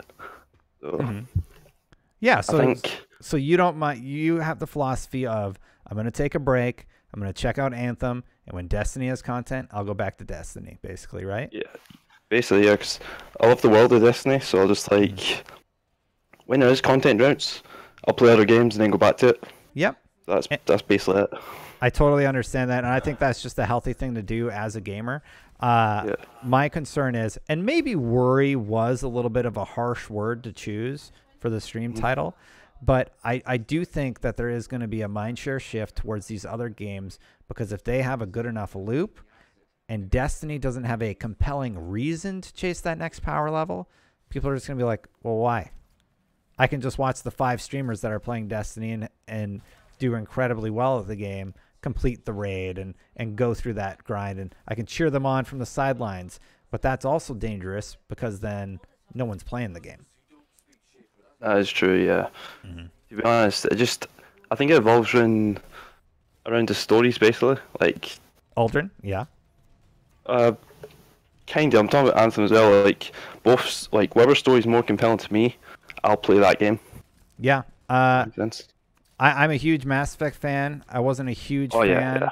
I wasn't a huge fan of Andromeda. It was fine. I liked the story of setting up a new thing, but it didn't resonate with me the same way the other Mass Effects did. I'm not going to say it was total trash or make fun of the Faces Tired thing. Yeah. They addressed a lot of that stuff, but it should have launched I'll just say it should have launched in a better state. And it really, really hurt them. So now everybody is blaming EA, hoping that BioWare doesn't fail, and thinking like, oh, if they don't get this right, they're going to be gone. I don't know that that's the case. They have Dragon Age in the works. They go Dragon Age. Yeah. They have other properties in the way, but that's a sensationalist headline that's more exciting to talk about, right? Yeah. So, time will tell. Thank you, TS Fox. Do you have a final point that you'd like to make? One more point. I was going to say, Destiny's an FPS. I love FPS, basically. Like that's the difference, I think. I think when Anthem comes out, I'll play loads of it, but when the season of the Drifter comes around, I'll just go back to Destiny. Just stay on Destiny, really. You're going to no life it, huh? Yeah, basically. Yeah, I'm definitely going to no life Anthem. I hope the grind stays as good as it has been, learning the different javelins, getting the different gear, and creating the different builds. Yeah. Thank you, TS Hawks, for calling in. Thanks for having me. I'm glad that when I go back to Destiny, if I take a break, that I'm going to have friends online playing too. Yeah, that's good. Thanks for having me, man. Yeah, have a great evening. Talk to you later. You too. Cheers. All right, so who else do we have? We have Colin MX1. Let's bring him down. He seems like I knew a Colin who loved to argue. So let's see how Colin MX1 is doing. Colin, how are you? Did you call in to troll me or to talk, or do you even have a microphone? No microphone for Colin. I'll drop you into Raid Boys if I see you talking. I'll pop you back in here. We have Wooju Boy. Wooju Boy, how are you doing? 5, 4, 3, 2. Oh, you there? Yeah, I'm here. Hey, how's it going? The title of the stream tonight is Why Destiny Should Worry About Anthem, basically. Sort of organized differently in the headline structure, but that's the basic gist of it. What do you think? Do you think there's any concern there? How are you feeling about the state of Destiny? What did you want to call in and talk about today? Okay, so I definitely feel like they need to be concerned because of what you were saying earlier. Content drought. We're not getting anything till, you said, March? Correct. Yeah. Sorry, wait. We've done everything. There's Crimson Days. There's Crimson Days. But nothing new. I'm playing Devil's Advocate. Yeah, nothing. Yeah. No new content. So this is what I feel like Destiny's missing that it used to have. When was the last time you went to the tower and you saw somebody and you was like, oh man, what is that?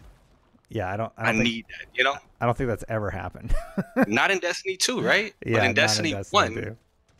The gear was crazy, right? So now Anthem comes out, there's new gear, new everything, new customizations, new systems to learn, new min maxing. Yeah, new min maxing, all the gear, new customizations. Everything looks super dope.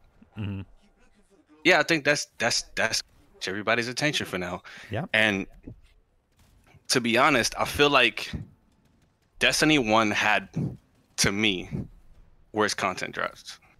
Yeah, it's just that you had stuff like trials and stuff like that to keep people coming back over the weekend. Totally. I would chase, my my god rolls on my ARs from trials. I would want the full trials set, and those were coveted items. You got that cutscene, and you could only watch the cutscene if you went flawless in trials.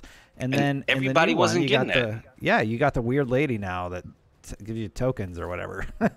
It's just not. You just don't have the same feeling. So. I completely agree that Bungie should be worried, and I feel like Forsaken to me was the best DLC they've ever came out with. It was great. It was a slam, and then they just needed to follow it up with something similar and just build on if they had just built on what they already had with Forsaken instead of just dripping us the content and the not fun grind having to do it on 3 characters. Oh yeah. Yeah, I can't wait to just be switching through javelins when I want to try something new. That makes me want to play more when I could just I want to try the new supers, or this new stuff in the new forges, but I have to do this stupid grind all over again. Oh, I've been rolling through on my ranger. I got a really cool build with my ranger, but I'm feeling a little bored. Oh, I can pop right into another class. I don't have to grind through the story again, and I can learn all the new mechanics of this new class without having to do the repetition involved with it, because the loots are cross-character, something that Destiny actually tried, but this just seems like such a smart implementation of that strategy. Smoother. And it's a different experience. You get you experience it different. The way you play with the big javelin and the interceptor, those are completely different. So you can get a different experience if you want it without a boring chore. Like that's kind of what made the story. That's for a certain time I was asking. I don't really need story in Destiny. It's not a story game. For a while I was saying that, which is not true. But the fact that I had to do it 3 times. Like the full story, it was just I felt like it was just too much, man. I like the system better. So if something new, we'll check it out. We'll go back to Destiny. If they don't deliver, then Anthem wins. You get that consumer, and they stick with Anthem, and that's how it is. I'll say this: it is a super exciting time. A little bit scary for Destiny because if they have another bad miss, it's just kind of like I don't want to see Destiny go away. I love the game. We've been doing a show about it for 2 years. I don't hate the game. I don't want it to fail, but Bungie needs to get it together. Yeah. Because Destiny 2, for the most part, has been fairly lackluster, and a lot of people are sort of feeling that content drought. I see comments all the time on Fireteam Chat. Haven't played for 3 months. Still watch the show all the time, still showing you support. And if you are watching on Fireteam Chat tonight, I do appreciate those of you that watch us so that we can sort of have these conversations. And a lot of people look to me like, hey, is it time to come back to Destiny yet? The answer is no, not right now. There's not really anything going on. And I really did I'm a raid guy. I've always raided, but it's just I can't even bring myself to get like a good 10 completions on the new raid. I don't know. It's just I don't see a reason to. None of the gear looks different than anything anybody else has. It looks kind of like Spire Stars gear, doesn't it? Right. It's just the same. If it looked crazy, like the ornament set on like Wrath of the Machine and those gear sets we had in D1, okay, yeah, I would do it, and I would help my entire clan get it too because they would want it. They would want those gear, but nobody wants it, so nobody plays it. So. Totally agree, man. I've done that raid twice, and I'm just like, all right, so it gives me high level gear, but you can just get it by doing your dailies or weeklies, right? Exactly. And basically, nothing special. Yeah, nothing special. And now they're trying to throttle the grind. They're like, oh, you can't stack this, you can't stack that anymore. You have to go through it organically. And I'm like, the funnest part, the min maxing. So you're taking away the only min maxing that we have in Destiny right now. You're taking away our strategization for new content drops. To the previous guy's point, the Division does that really well. The min maxing and that gear sets. Oh, that's incredible, yo. That grind, it keeps you grinding for a long time, yo. Just to get the synergy between your equipment and Destiny. They kind of started doing that with Forsaken. I feel like with the new systems they introduced, updates to the mod system, but with Black Army, the new mods they dropped. What are we really chasing? Exactly. Page mod? Yeah, I mean, right. Come on. Nothing exactly. exciting, yo. I feel like that's what they're missing. They're like, we're gonna break our game and see how it goes. I'm like, well, you broke PvP, so that's not really fun. Yeah. You took away, you broke PvP. You took away trials. You don't really have a compelling gear drop. Your gear sets for Iron Banner this semester look sort of like they did last time, but like with a worse skin on it. Man, there's just nothing to chase for the me. reskins already killed the game as well, yeah. How much complaining do people have to do? That's the main complaint to me about all gear that comes out is reskin. Everybody say reskin. So I would argue that it's good when people are complaining and complaining passionately. It's bad when they become complacent and just say they're not going to get it together. And my scary thought, sorry, I phrased that poorly. But anyway, the thing I'm worried about is that so many people feel that way and they're just like, I'm done. I got this game where I'm a flying spaceman in a mech suit, Iron Man being a badass, dominating the battlefield. Oh, do I want to play that or do I want to get a pair of boots to hit 650? yeah, man, you need that cool factor, yo. Yeah. That's what you need. Well, hey, thank you, Wuju Boy. I really appreciate the conversation, and I kind of like this. I like having people call in, and I appreciate you being nice and a cool dude. Yeah, no problem, man. Thanks for having me. Yeah, have a wonderful rest of your evening. All right, so wow, we have a lot of people queued up in chat. I'm going to take a few more, and I think all of us are sort of excited about whatever that mystery thing is tomorrow. Who knows what that's going to be? I don't know. If anything happens, I know we'll cover it on IGN.com, though. But it is definitely a mystery. That was mysterious. I have a few more calls. I'm going to take a few more calls there, and then, of course, the live beta is going to be on tomorrow. Jay, you have been waiting the whole time. I brought you in originally, but your mic was off, so I'll bring you in now and get you queued up. Here you go. Jay, I saw you. You were like one of the first people to call in, and your mic was messed up. I brought you in, but what's up, yeah, dude? How's it going? Good. So I actually called Gerardo. I actually lashed out on Twitter a little bit in the beginning when Totally you tweeted fine. that. Totally fine. Let's have a conversation about it. On the Protheon account, I was like, why can't we play both? Yeah. And that's kind of what I want to come in here saying. Destiny, as we know, have dry, boring content. Like, look at Taken King between, November till April when they had the April update. I think it's okay and healthy to still play both of these games. And we're also talking, you're 30 people that are waiting to be chosen by you. We've been having a conversation and we're talking about Anthem and how there's not going to be any paid DLC. And we're debating if that's a good thing, bad thing, what's going on. And there's some good conversations being brought up. Does that just mean there's going to be content that's locked and also time gated, similar to how the annual pass is going, or how it's going to? Well, they said for the content, sorry, you're kind of cutting out, so I'll just say real quick. They did say about the content that it's going to be available for free to everybody, the same way that the Division's trying to do it. Anything beyond that, cosmetics and such, are going to be paid for. And I think they sort of said maybe something about javelins, like introducing new javelins at some point, and those might cost something. And me personally, I feel okay with that. How do you feel, Jay? Are you there still, or do your mic cut out? Yeah, hopefully you can still hear me. Yeah, you're good. Okay. Yeah, I mean, that does sound awesome. Just like the new gameplay style, because I think that's something Destiny is lacking, is the 3 classes are old in a way. Yeah. So I do think like new javelins would be interesting. I do think, though, like I was saying, that the mix between Destiny and Anthem I think could work, and I don't think that there is a strict one or the other, and I think you know that too, because you're a big Destiny fan, you're Anthem. So I do hope that Anthem does well, because kind of like what you guys were saying on Fireteam Chat, I don't know if it was last week or two, competition's good. Yes. And I think that could really show for these. Definitely. I totally agree. Competition is good.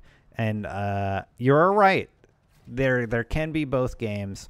I think worry might have been the incorrect word when I was doing the title of this stream. I think there might have been a better descriptor. But what I'm concerned, or the concern that I'm trying to bring up, is that mind share sacrifice that's going to happen, because we're in a content drought for Destiny, right? Anthem's going to come out, and I think it's going to have a large part of the mind share, for better or for worse, for at least 2 weeks. And if they nail it and it's compelling and good, they're going to pull away a large chunk of the audience, I think, because it's just so tonally similar. I know you're a space robot wizard man in Anthem, and in Destiny, you're a warlock space wizard man, and it's a first-person shooter. But I think, like, if the next piece of content comes out and it's just like Gambit maps or something, or some sort of shift on the Gambit perspective, people will check it out, but maybe they're going to hop into Anthem and stay in that content loop a little bit longer. Fuwei, that's actually a good title suggestion. He said why Destiny needs to up their game. I agree. That one would have been pretty good. I like that.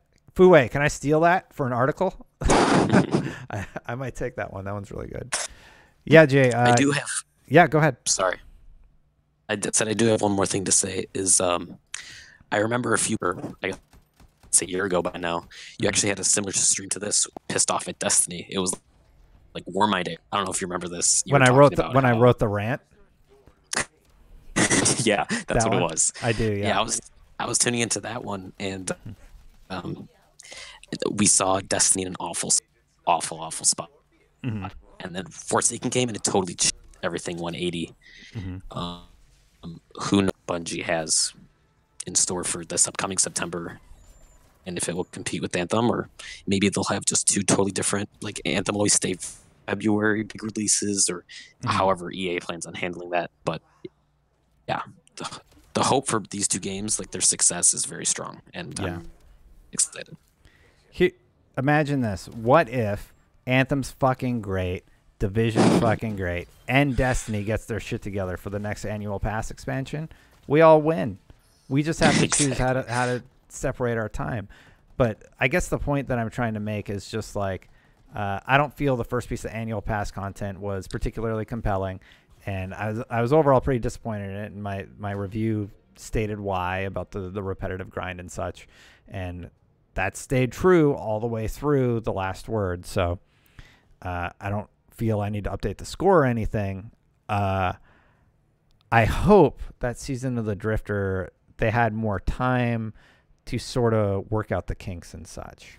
And feedback. And get that feedback. I've heard that they had another community summit where like 5 people showed up or something, maybe, because they tweeted about it publicly. I don't get invited to those things, so yeah. It's because you hate Destiny. You hate it. Yeah, probably. I think it's because, like, I'm not just gonna sit there and be quiet. I'll ask Bungie the tough questions, and I've always done that. I've done that when they had Activision PR sitting in the room when they're not, and they just tell me, we're not talking about that today. And I'm like, that's fine. I did my job in asking a question about why the fuck are Xbox exclusives a year long. You know? You can tell me not to ask that question, but that hurts the Destiny community. I'm part of that community, and they expect me to be their voice, so I try and do my best and ask those tough questions. Not Angry Joe style, but like respectfully, but I'm going to ask the tough questions, you know? Yeah, and that's actually something, like, at least for me, like, I thank you for that. Like, that's actually why I team to fire team chat all the time. Like, you do that stuff, and the community does appreciate that, because some people, lack of a better term, have the balls to say stuff like that, or to say things how they are. And like, you complaining of faction rallies, totally justifiable. Yeah. Looting lost sectors over and over again. Yeah. Not a fun gameplay loop. And it's just nuts to me that they run into these problems, because I'm like, hey, like, I'm just a player of your game. You guys made this whole fantastical world filled with warlocks, hunters, and guardians, and the traveler that came from another planet. And how are you not able to make a compelling quest structure? Like, it just baffles me. And that's why I get mad more than anything. I love Destiny, and I see the potential there. And the frustration comes from looking at what they're creating and just wondering like, hey, you're like a developer I really, really admire and look up to. What is going on? And that's really the question that I usually have during these missions. Do you think they're like stuck in this awful quest-based system based off of how Destiny 2 is just built as a whole? Because I feel like Lost Sector's thrown in, and I hate doing them. Like I feel like everything's Lost Sector. Like with the Last Word quest, 15 Lost. Do you think it's just you're right off of how Destiny's built, like right now? You know, I put my call out on Twitter and I said, hey, here's a few better quest suggestions. And people are like, that's not better. It's just the same thing. And if you start breaking down the systems and the things that they have available to work with, it's not too much. So I think you might be right. I just think that, like, this is what we have. This is what we're able to do for a quest. And, yeah, that's a tough spot to be in for them. Hopefully, either the next big thing that they plan on releasing or Destiny 3, if that ever comes along, hopefully it's built a different way where these quests can be more.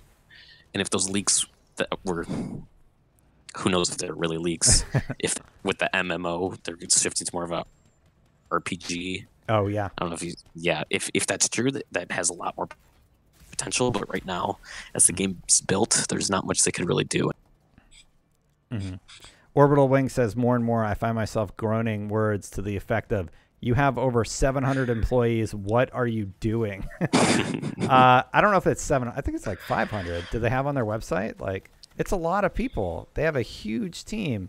And, yeah, just talking about, like, they got the $100 million and leaving Activision. And I'm really glad I did that piece for IGN where I'm just like, hey, like, you think them leaving Activision is going to solve all their problems? It's really not. It's really, really not going to.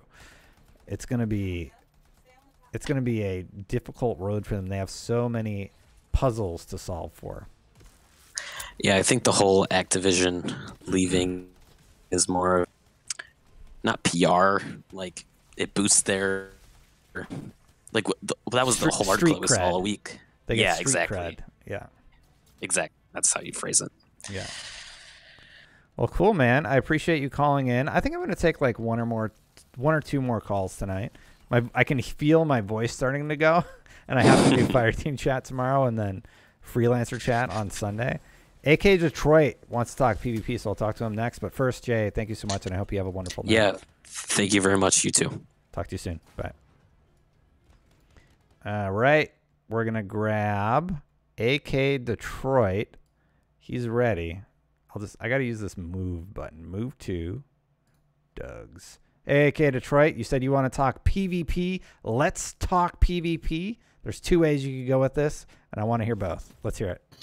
Yes, I'm glad you wanted to have this conversation because it's a really big part of the reason that Anthem is and isn't competing with Destiny. Mm-hmm. In the PvE space, I definitely see Anthem as a competitor in a big way, mm-hmm. but it has no PvP.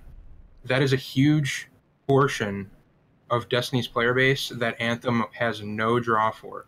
That's why when I see arguments like this, mm-hmm. I always say nothing is an anything killer. Mm-hmm. And we've seen this in the MMO space over the past couple of years. Oh man, dude, going back to things like Rift. I don't know if you've ever heard of Rift. Oh man, yeah. Rift is gonna kill WoW. Rift is a WoW killer. WildStar is gonna kill WoW. Yeah. Nothing is an anything killer. And I think people need to realize that before they jump on hype trains. Not that everyone's, just mindless. Mm-hmm. But going even past Anthem, the Division 2 definitely is competing in the PvP space. Correct. Because they heard a lot of the complaints that people had in the Division 1. I don't know if you've played PvP. They separated the Dark Zone into 3 zones. You don't have to go and kill everybody, but if you want to, you have that. They have traditional PvP modes that you can enjoy. They got a lot of good stuff going on with Division 2.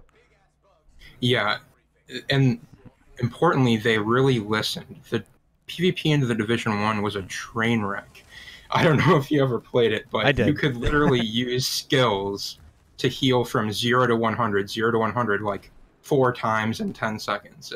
The time to kill was a mess, so I'll leave it at that. Yeah. And a big problem is we're seeing Destiny 2 slip into pitfalls like that in PvP. Whether it's things like shotguns, one-eyed mask. One-eyed mask is such an obvious issue in the game, whether or not anyone agrees with it, but it's been in the game for 7 months. How that exotic got through playtesting, I have no idea. I main Titan, so I know how horrible it is. For the sake of other people, I don't use it in quick play. Yeah. So, what was I saying? Well, I do have a counterpoint to your thing. You brought up Sure. nothing is an anything killer, and that's a really good quote. I would argue I don't think Anthem needs PvP, and I'm glad you brought up the challenges that Destiny is facing with PvP. I think the PvP in Destiny 2 is kind of crappy right now. CJ really likes it, though. I'm not a big PvP guy, but I felt compelled to play Trials, even though that I suck at PvP, and get better. There is no Trials. There is nothing to chase in PvP that I care about. There are counters to all those weapons that you spent months going for. And I believe it was like season 1. Oh yeah, that's what we got at Team White. Sorry, I'm watching a VOD. Season 1, we had what was it? Redrick's broadsword, right? Yeah. People like No Life, and then season 2, they're like, hey, we fixed the quest. You can do it now. So I'm like, well, I'm glad I didn't do that bullshit. Yeah. Yeah. 1 second. Stumptown Retro, thank you for the sub, man. 14 months. Glad to keep supporting. You are great. Thank you. I really, really appreciate that. So yeah, I don't think Anthem needs PvP. I think if they focus on the PvE space and nail it, it's going to be a really, really good test case. CJ brought up the conversation once about Destiny not having PvP, or if they should separate the modes. Maybe they should. I don't want to interrupt you, but separation is such an obvious thing. It wouldn't. I'm not a game developer, but I can't imagine why they haven't done it yet. At least the balancing aspects. Yeah, definitely at least balancing. The Division 2, in a recent Q&As, the developer said they are absolutely separating balance in PvE and PvP. And it just seems like such an obvious move to me. I don't know why Destiny hasn't done it. It's obviously causing problems. Likely because their infrastructure is not set up properly to do so. So they can't separate it. They would have to build a whole new engine, and I don't think they have the funding to do something like that right now. Ooh, Butter Chucker. Bullet Chucker. Sorry, Bullet Chucker. Thank you for the Twitch Prime sub. I thought it was Butter Chucker.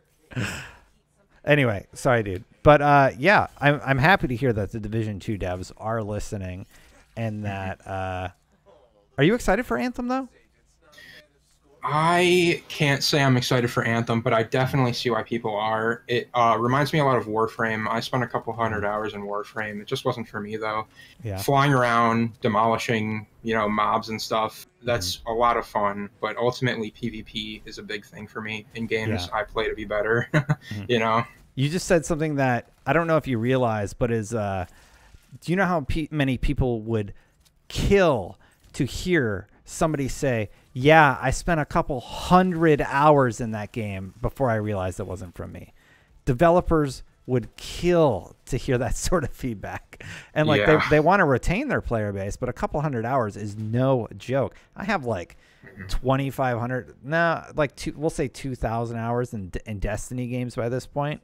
So yeah. I have about 500 in Destiny, 800 in WoW, 400 or 500 in Warframe, so I'm pretty well versed in the MMO looter shooter space. Totally. Yeah. I'm really surprised you're not digging Anthem.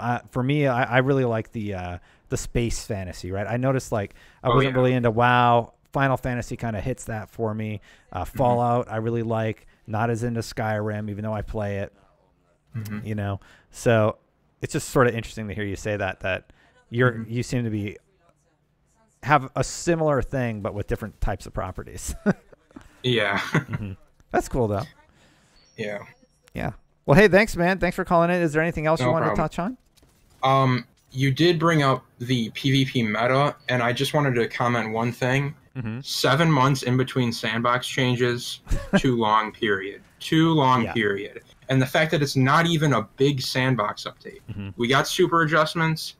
We got auto rifle buffs for some auto rifle archetypes. Yeah. Come Suros, on, man. I think. Yeah. Hey, Suros, yeah, 360, 720s, and 600s. Big change. We took the heavy ammo timer and flipped it back. Come on and play PvP, everybody. It's just I like can't wait to jump again. into comp. It's like, really? Yeah. So, last thing, the comp change. I don't know if anyone watches PvP streams. Mm-hmm. The comp change, while it is good for lower elo players, it's helping people get Luna. Sorry, go ahead. Trafex, thank you for the Twitch Prime sub, and Acedio Beef, thank you for the sub. Appreciate it, man. I like to give the shoutouts right away so people know that I saw them. No problem. So, yeah. No problem. Sorry, you were talking about the PvP grind and meta. Yeah, I just wanted to last note the comp matchmaking changes. I don't know if you read about that, but they made the filter for your glory much more strict, and it's taking people so long to find matches now. Oh, really? That they're getting mongoose errors at high level comp. Like streamers, high level streamers up around 5,400 plus glory. Yeah. They just can't find matches long enough before the matchmaking system Dude, it'll be them out. Dude, it's gonna be fine. They'll patch it in 7 months. Yeah, exactly. No, like that's scary because like if you lose the streamers, you lose community interest, and that could be very, very bad. Someone in chat said it could be DDoSing. It might be true. That could be a good point. I think it's player base, honestly. How many people do you know that are 5,400 glory and above actively playing comp after getting their Not Forgotten? Yeah, no, I don't play comp. You know what? I didn't play comp much at all in Destiny 2 because launch D1 or launch D2 wasn't that fun, and now I'm just like, I'm not doing that grind. Like on PC, if you think about it, on PC, I get matched with gigs all the frickin' time. Do I have a chance to get gigs? Fuck no. Exactly. He will stomp me. So why am I going to do that grind? And people aren't playing it because there's no reward. There are 2 guns. There's exactly I'll numerate it for everyone. There's exactly 2 reasons to play comp: Luna's Owl and Not Forgotten. Once you have those 2 guns, or even just one, if you don't care about Not Forgotten because you know you can't get it, that's it. You don't have to play that playlist anymore. Yeah. It's not even like WoW or something like that where there are delineated rewards. This is the armor set for raiding. This is the armor set for heroic raiding. This is the one for PvP. This is the one for comp PvP. We don't even have that in Destiny. There's 6 armor sets? There are 3 armor sets with enhanced perks in the game. Like what are you thinking? Yeah. You're not giving us a reason to play, so of course we're not playing, and we're looking for other things to play. And there's a few games set up to take people's interest. Well, hey, thank you so much, AK Detroit. I appreciate you calling in. I really appreciate you hearing out the PvP perspective. I really want to hear counterpoints. It's great to have people agree with you, but I craft Fireteam chat because you want to hear point and counterpoint. You want somebody to support your perspective, right? And that's important to me. So thanks, man. No problem. Have a good one. Yeah, you too. Twips, thank you for the Twitch Prime sub. Thank you everybody who's supporting the channel. I'm going to keep going. If you're watching on another platform, you can watch over at twitch.tv/thedestin channel. You can call in. If I don't get to you this time, I might do more of these. We're going to be doing a ton of Anthem over the weekend, and I'm going to try and break the SHIT out of that game the first chance that I get. Real quick, just checking my camera here. All right, so we're going to go back to Discord. How are you feeling about this chat? Do embargoes lift tomorrow? There's rumors that there's a mystery embargo tomorrow. I'm not sure, but there might be an embargo tomorrow. Let me see. Yeah, people are tweeting at me these rumors of a something tomorrow might happen. We'll have to wait and see. President is saying I thought the embargo was February 1st. Who knows? All right.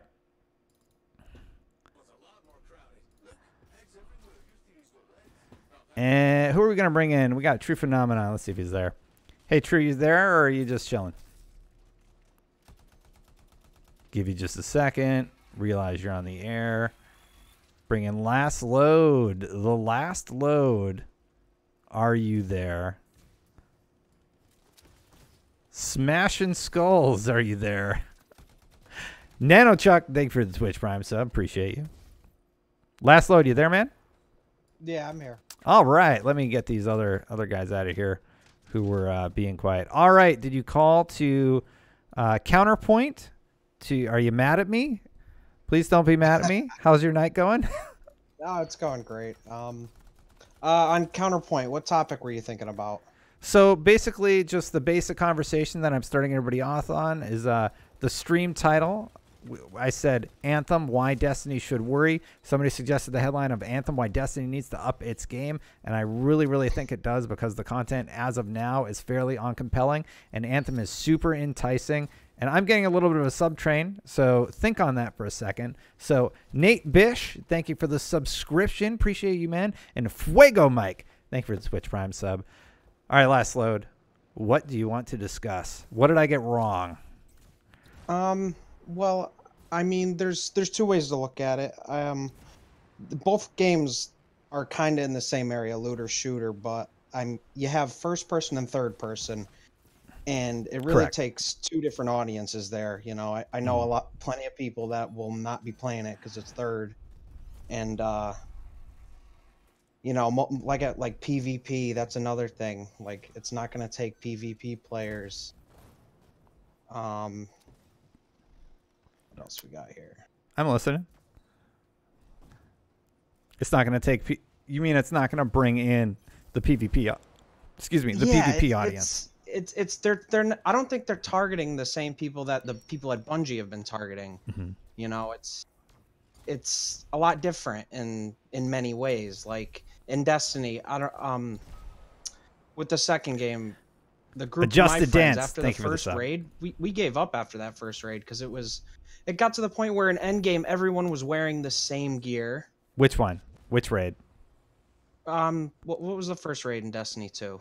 Oh, the big fat guy at the end with the wine glass. The one that did the hand clap, right? Yeah. I'm blanking on it, but I know what you're talking about. Yeah. But it pretty much got to the point where like everyone would just be wearing the same gear at max level, and no one would be like, "Oh, what's that guy got?" You know? Jeremy, thank you for the sub. It's with Anthem, they're separating Callus, cosmetic and Leviathan. and Thanks. Yeah. That's it. Mhm. Callus. With Anthem, they're separating the way gear and cosmetic is, and I think that's one thing that should worry Destiny more than anything, is the fact that no matter how powerful I am, it doesn't have to be. I don't have to change my look based on how powerful I am. You know. I'll repeat it again. We get to the point where everyone at max level in Destiny is wearing the same thing, and it just got boring. So a lot of us play these games because we like the way our characters look, believe it or not. But you know, I think that's what Anthem's got over Destiny. I totally agree. Real quick, I want to give a shout out to everybody watching. We are #1 in the Anthem directory. I'm aware Anthem is not playable right now, but that is the first time I've ever been #1 in a directory, so I'm pretty fucking hyped. We got about 700 people watching. Thank you for the support and just watching here. So basically, last load, I agree with largely with what you're saying. So I don't really have a good counterpoint, I guess. Like, my concern is that you say it's not going to bring in the PvP crowd, right? No, I mean, if people are really into PvP, and then I don't really see the interest in a game like this. I personally, I could take it or leave it, but I'll leave it more than I could take it. So Anthem definitely has my attention right now. Yeah. Oh, it does have your attention. But you brought up a good point about the PvP thing I wanted to bounce off of, because I would say the state of Destiny 2 PvP isn't particularly enticing either. So that's a danger. I would say if you're looking for a good PvP game, you're probably going to go play Rainbow Six, or you're going to go play the new Call of Duty, or something else that's out there, right? Yeah, and there's new PvP games coming out all the time too. You know, this whole battle royale shtick right now, it's going crazy. So there's no shortage of PvP. And like previous people in your Discord channel have been saying, you know, Division 2 is going to hit it right on the nail, I think. Yeah. With PvP. So. Yeah, that's the other thing. I brought it up a few times on the stream, but you're absolutely right. Destiny, in my mind, and this is basically what I'm saying. I feel like something happened like Destiny, the devs sort of kind of became complacent, and they didn't do what they needed to do with Black Armory after a smashing success of Forsaken. So people are just like, you know what? You fooled me enough times. I'm done. And they bounced. The second part of that puzzle is nothing is enticing. There's no gear chase. There's no armor chase. The armors are like, I don't want to slam the devs because I'm sure there's people that like those armor sets. But I really liked what they were doing with Iron Banner in year one. We have all this excellent gear. Guess what? We can't earn it. So I have that Iron Banner set that I worked my ass off to get all the emblems for, and oh yeah, that's gone now.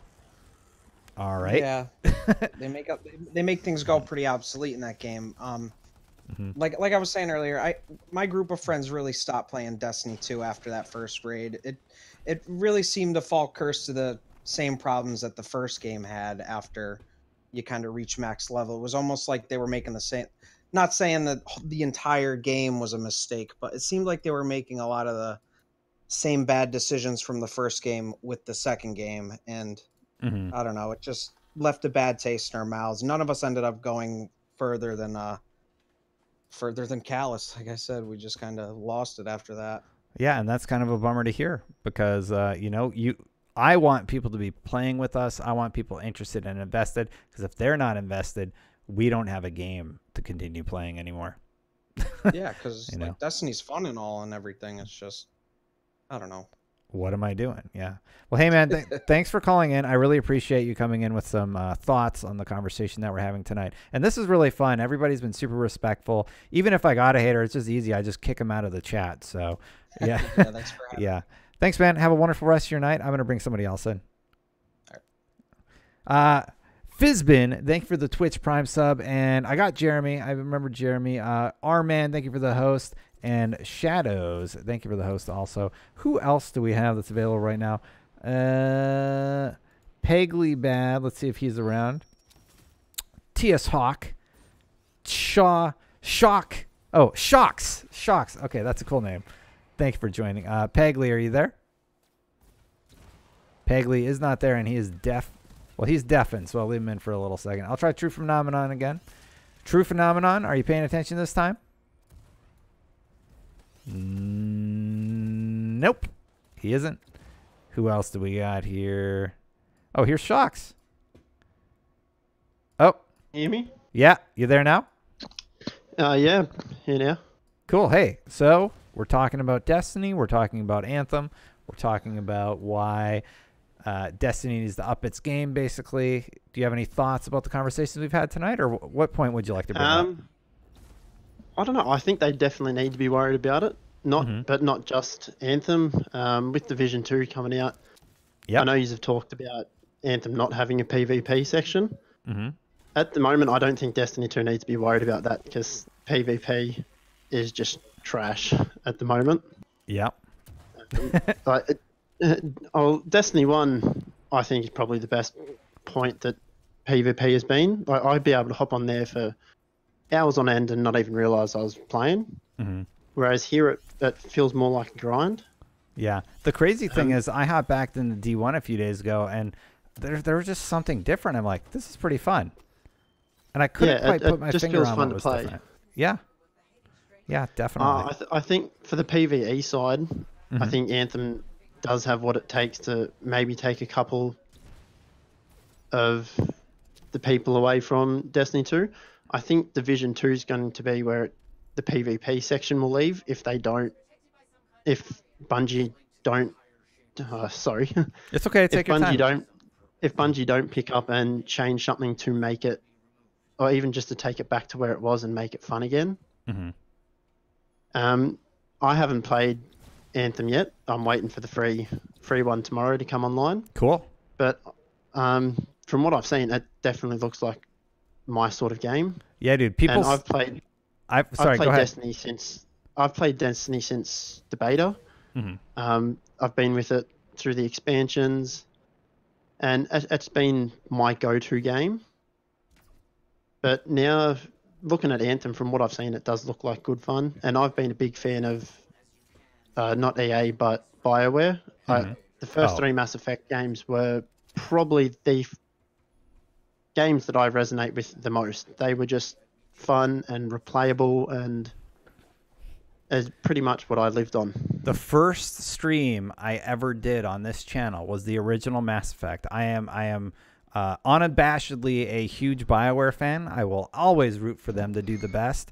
But I'll call them out when they miss the mark too, like they did with Andromeda. Andromeda wasn't for me, but I'm still going to be hopeful that we get an excellent experience with Anthem, and I think it has some really, really good legs, and I'm really, really excited to see what they manage to do with it. Are there any other things that you want to talk about, True? No, go ahead. I don't want you to feel rushed. This is very casual. No worries. Yeah. I don't think it was the last fellow that was on, the fellow before him bringing up the sandbox changes. I think that needs to happen more than once every 7 months. Oh, dear God. Especially, yes. Especially with the fact that, as he brought up, one-eyed mask. Yeah. I know Jericho, that he's brought thank it you for up the on Fireteam chat a couple of weeks ago about that, and the Skull Fort helmet for Titans as well. That gives you back your shoulder charge. Yeah, that one's fun. Yeah. For me. That's all that I seem to be seeing Titans running around with now, is either Striker Titan with Skull Fort or the one-eyed mask, which is broken, and how it didn't receive a nerf of some kind in this latest sandbox change is beyond me. Yeah, I don't know what they're going to do about that, because it definitely needs to be adjusted, and they just haven't really touched it. And it's kind of like, you guys know this is messed up, right? Like it's ruining your sandbox. Yeah. So, but yeah. especially with now that it's got a month till the season of Drifter comes out, I do think that if Anthem does come out in a really good state and continues to build on that, then Destiny, I think they will have a reason to be worried. Well, yeah, you got Anthem and you got Division 2, two games that have 40, 100 hours of gameplay in them. And what is Destiny going to be bringing? Season of the Drifter, more Gambit. Something that we just had to grind to get Malfeasance, because before they did the 3-week thing, it's just like what you had to do. So Gambit's fun. I actually like the mode Gambit a lot, but if it feels too similar, that's not going to be a good look for them. I think. Yeah, especially if it's only changes to Gambit that they bring out and not something else. I feel that if it's just focused around Gambit, then a lot of, like you said earlier, people will come back to check it out and play around with it. But if it is just Gambit, then I don't think much is going to change, and people will just come back to playing Anthem or Division 2 and wait until Season of the Redacted. Totally. Yeah, Season of the Redacted will have a new raid, and that'll be compelling. And by then, hopefully, they bring back Trials of the Osiris. Thanks for hopefully. Yeah, definitely. Thanks for calling in, True. I really appreciate you contributing to the conversation tonight. Not a problem. Thank you. All right. Thanks, man. I'm going to bring T-Shocks down here, and I got to give a quick call to Eyes Taught It. He says, wants to know, feels about VP having an impact on PvE experience. Oh, PvP having an experience on PvE experience if it's added to Anthem. PogChamp 10. If I don't think they're going to add PvP to Anthem, and if they do, it's going to be a while off. And I did give Jericho Wolf Alpha a shout out for the Twitch Prime sub. Shocks, are you there? Blurry Hunter, are you there? Kalex, are you there? Calix. Hello, yes I am. Hello, yeah. Blurry Hunter, I'm going to put you in Raid Bros, so I'll queue you up for the next one. Calix, how's it going, man? Let me just mute your stream a second. There we go. Totally yeah, I'm understand. doing fantastic. It's currently 5:24 a.m. in the UK right now. Oh, boy. Hey, did you watch the new RKG? UK, they have a pretty big following No, I over actually there. haven't. I haven't seen it yet. Yeah. That's something on my list at the moment. Yeah. But yeah. as soon as I get around to it, I'll definitely let you know my opinions. Yeah, cool. Love those guys. If you remember the Prepare to Try guys, they started their own thing. It's called RKG, and they're basically doing retry. It's called, where they try really hard games. And I was not paid to do that sponsorship. I just want to see my friends succeed in life and be happy. It sounds like it's going to be very good. Yeah. Bringing it back to Destiny and Anthem, what would you like to discuss today? I'm talking about Anthem and why I think Destiny is up its game, why Destiny should be a little bit worried about this major property, and then Division right around the corner. I'm here slightly to have a little bit of a gripe at you. Great, let's do it. Not really just because of the stream title and the way that you're basically saying Destiny should worry, because I don't think it's just plainly on Destiny as a game. I believe it's more into the genre as a whole. So we've got to think about how the Division 1 launched really poorly, and they managed to work on a few things, iterate a couple of things, and we can see in Division 2 that it's coming into Can I counterpoint more of a on smoother thing. Can I counterpoint on the Division 1 point? Division 1 launched in an excellent state. They promised us great endgame, and then that endgame came about 50 hours into your gameplay, and it sucked. Still, they got 50 hours of our game, and I thought Division 2 would be my second game. But then they started banning their fan base, and they just made all the wrong moves at launch, and it really, really hurt them. And hopefully with Division 2, they're saying, hey, we learned our lessons. We fucked up. Here's all the changes we've made. We've improved the game, and you're right on that front. But I would argue that Division 1 launched extremely, incredibly strong because people were tired of Destiny, and they were looking for that new game. And Anthem is set up in that same way right now. I think it was just Division their 2 first is couple also. of days. Mm-hmm. Their first couple of days did have a lot of gameplay bugs, couple of issues falling through maps, and that gave it really bad PR very, very quickly. For Division? And a lot of people, for the first Division. And a lot of people did just jump ship. Meg Wolf plays, thank you for the Twitch or Prime waited longer to be able to get into stuff. Yeah. But we've got to remember that it's not just about Destiny or those single type games. It's about the genre as a whole. Okay. We've got to remember that everyone likes their own specific worlds. So we've got sci-fi, fantasy coming into Anthem. We've got Donut. Thank you for the sub, man. Apocalypse thing in Division.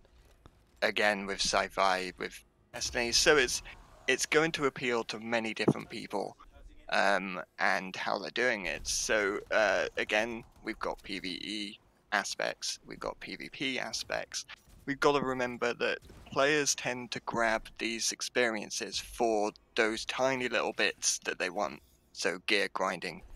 And then they devour them. It's about min-maxing. It's about building your character, being a badass. Oh, look at this thing I figured out, how to break the game. Everybody look at what I made. Here's how you can do it at home. And then it kind of like causes this reverberation throughout the community where everybody wants to talk about that and have that conversation. Exactly, yes. So we've got to think more on the wider scope.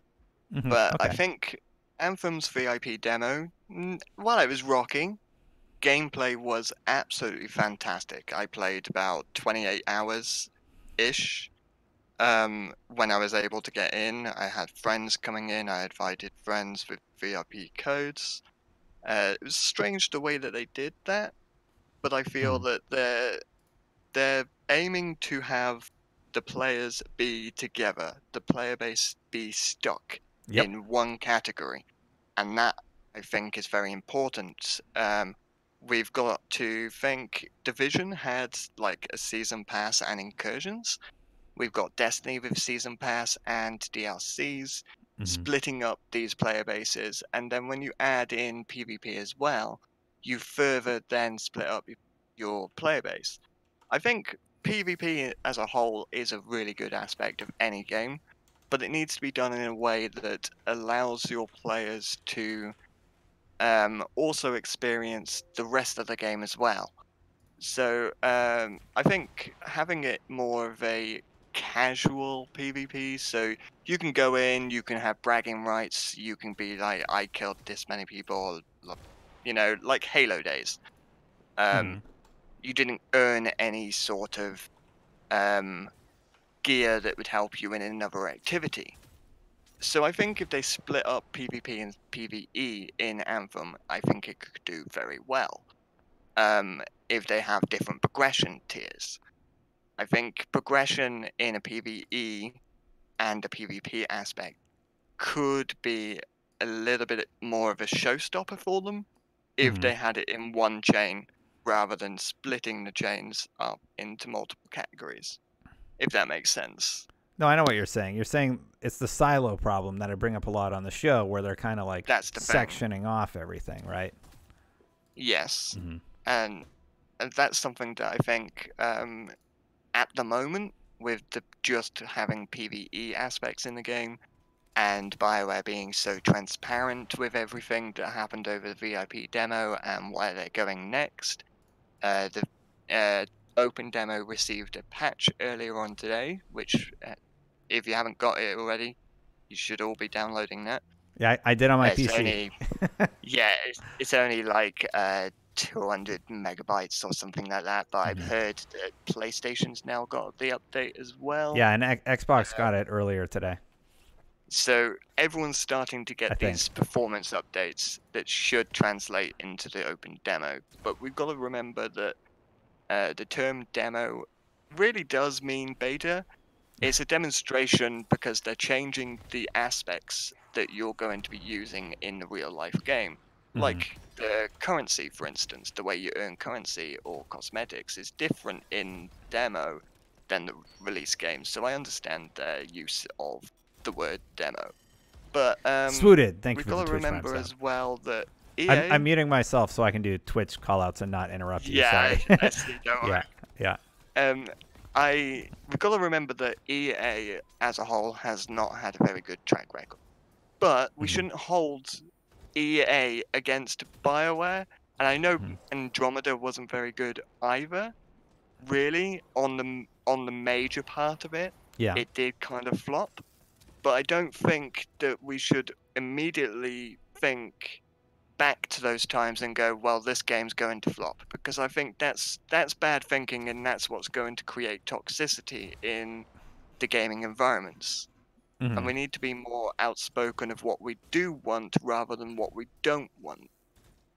Yeah. Does that make sense? It totally makes sense. But you're not really giving me anything to bounce off of. You're just making some good points and intelligent counterpoints.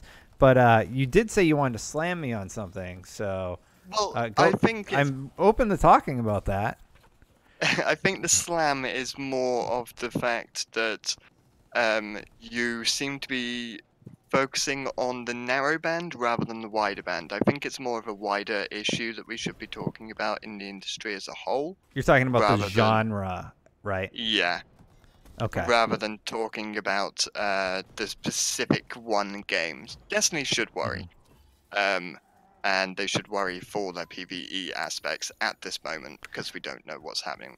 I get what you're saying. I would categorize Final Fantasy XIV in the traditional MMO genre, right? For the genre that Destiny fits in, there's very, very few games that actually hit that and do it really well. I think Anthem is poised to be one, and I think Division and Division 2 are poised to be one. I think Division 1 missed the boat already. So as a trio, I think those are the three that everyone's going to be looking at, and they're going to be competing for mindshare, right? And that's kind of the conversation that I'm having tonight, because Destiny, in my opinion, is not in a good state and needs to, as somebody suggested in chat, up their game. And basically, they do. That's what I'm saying. I'm like, hey, this go shoot the same enemy 900 times stuff, it doesn't cut it anymore. I have no reason to grind for these weapons. I don't have any boss to fight, any of that stuff. Real quick, sorry to interrupt your point. Beat Doctor 07 donated $10. Thank you so much. Hey, Destin, great podcast on Anthem. Nice. Super excited for the demo this weekend. About 3-ish months ago, you were going to send a postcard. I never got it. I'm going to write it down. I'm going to put it in my calendar for tomorrow. I'll send it. Just send on over your address on. I think you can actually direct message me on there, and I will definitely send it over to you. But I'm going to put it in my calendar. Sorry, Calix, go ahead. That's totally fine, dude. Stream is first. Yeah. Always first. Yeah. But yeah, we've got to just separate the aspects of keeping things so negative on the major scale, because if we're talking negatives, nothing's going to change. If we end up talking on the positive side of things and what we as gamers want, things will start to change. Just look at the Game Pass subscription model that Xbox used, or the Play Anywhere subscription program. We asked for that, and it's starting to be adopted. Obviously, now Origin's now using that same kind of subscription model. So Xbox does it exceptionally well. Origin, I would say, needs a little work. I think it's more of their content, really. EA has been slacking with their content recently, but that's because of poor choices. In the MTX side of things, and that's a completely different debacle, like conversation that we could have, and that could create a lot of issues. But that's the thing. It's about having clear, precise communication with the development teams and seeing where their objectives are. So seeing a roadmap for Anthem could make the discussion a lot easier to have. But since we don't currently have that, and we have roadmaps for the other projects, it's a lot easier to compare Anthem to those a lot easier in negative ways. Yeah. Than a positive, constructive thought process that could create a better game overall. So first of all, stuff going on in the background. BioJess, I can't message you back, but that would be great if you could send me questions from chat. And Beat Doctor, I got your message. Thank you. I'll send that before. And to respond to you, Calix, the whole negativity thing, you're absolutely correct. I came in to January off of a December where chat just kicked the shit out of me verbally, right? CJ hosted a show, and they were basically like, fuck Destin. And I'm like, I've been like, do you understand like what I've had to sacrifice to do this show every Friday for 5 years? And I was the one that edited it for so long. But I realized that something was off about my presentation style. And it took that moment of frustration and like, Jesus, I don't even want to work on this anymore, for me to go, you know what? No, there is a way for me to be better about this. And I've kind of changed my content styling, and it seems to be doing well in January. I want to do more collaborative stuff. I don't need to be necessarily whiny, as a lot of people describe it. And I kind of get where that feedback comes from. And I think I can do better. I think I can provide points as to why I want to critique a piece of content or have a dialogue about a piece of content without being inflammatory. We looked at it earlier in chat. We Googled, what did we Google? We Googled EA and Anthem. Go put that into YouTube and go see what you get. I've already done it over the last couple of days. I've been following a lot of content, and a lot of people seem to be jumping on that bandwagon, and that's really, really bad. Yeah, you know what? Hate and anger sells, but it makes a worse internet. It makes a worse conversation. And I've had an excellent night tonight with people who've called in and told me I'm wrong, and we have a conversation about it, and it's been totally fine. And I really like that. And I really like the format. Thanks, the format seems to be selling very, very well, and it's good to get community feedback on everything that you're trying to have a conversation with. And this is just one of the best ways that you could have actually put this discussion out, in my opinion. Well, and thanks, man. I'm really enjoying the show, and I'm looking forward to a lot more Anthem content from you, because I've been following it recently and I'm loving it. Thanks, dude. So keep that up. I'm definitely going to be following along with a lot of that stuff, and we should do this discussion again, I think, when the game is launched, and see if the opinions of myself and yourself have changed at all. Yeah. And see where we go from there, really. I've heard it. Yeah, thank you. Thank you so much. I hope you have a wonderful evening. And chat, it does seem like people really, really like this. I'm seeing a lot of people comment. Calix, have a wonderful evening, okay? Enjoy yourself, bud. Thanks. Yeah, chat. Have a wonderful evening. Or sorry, no, not chat. Calyx, have a wonderful evening. I have heard that you guys really, really like this format. This might be something that I end up doing more. That's sort of what the Sunday show was supposed to be. But man, if you guys are liking this, like, I think this is the most concurrence I've ever gotten organically, ever. I wasn't hosted by BioWare. I wasn't hosted by any big popular streamer from what I saw, unless I missed it. So just thank you for watching. Thank you for tuning in to have this conversation about Anthem and where it's at. I'm going to continue taking questions. Let's see if Shocks is actually there. Shocks. Oh, all right, man. All right, your mic was on this time. A lot of UK folks. I must be streaming a little late tonight. I'm Scottish, yeah. Scottish, okay. Yeah. Nearly 6. What did you want to discuss tonight? Or this morning, or whatever time it is in your part of the world?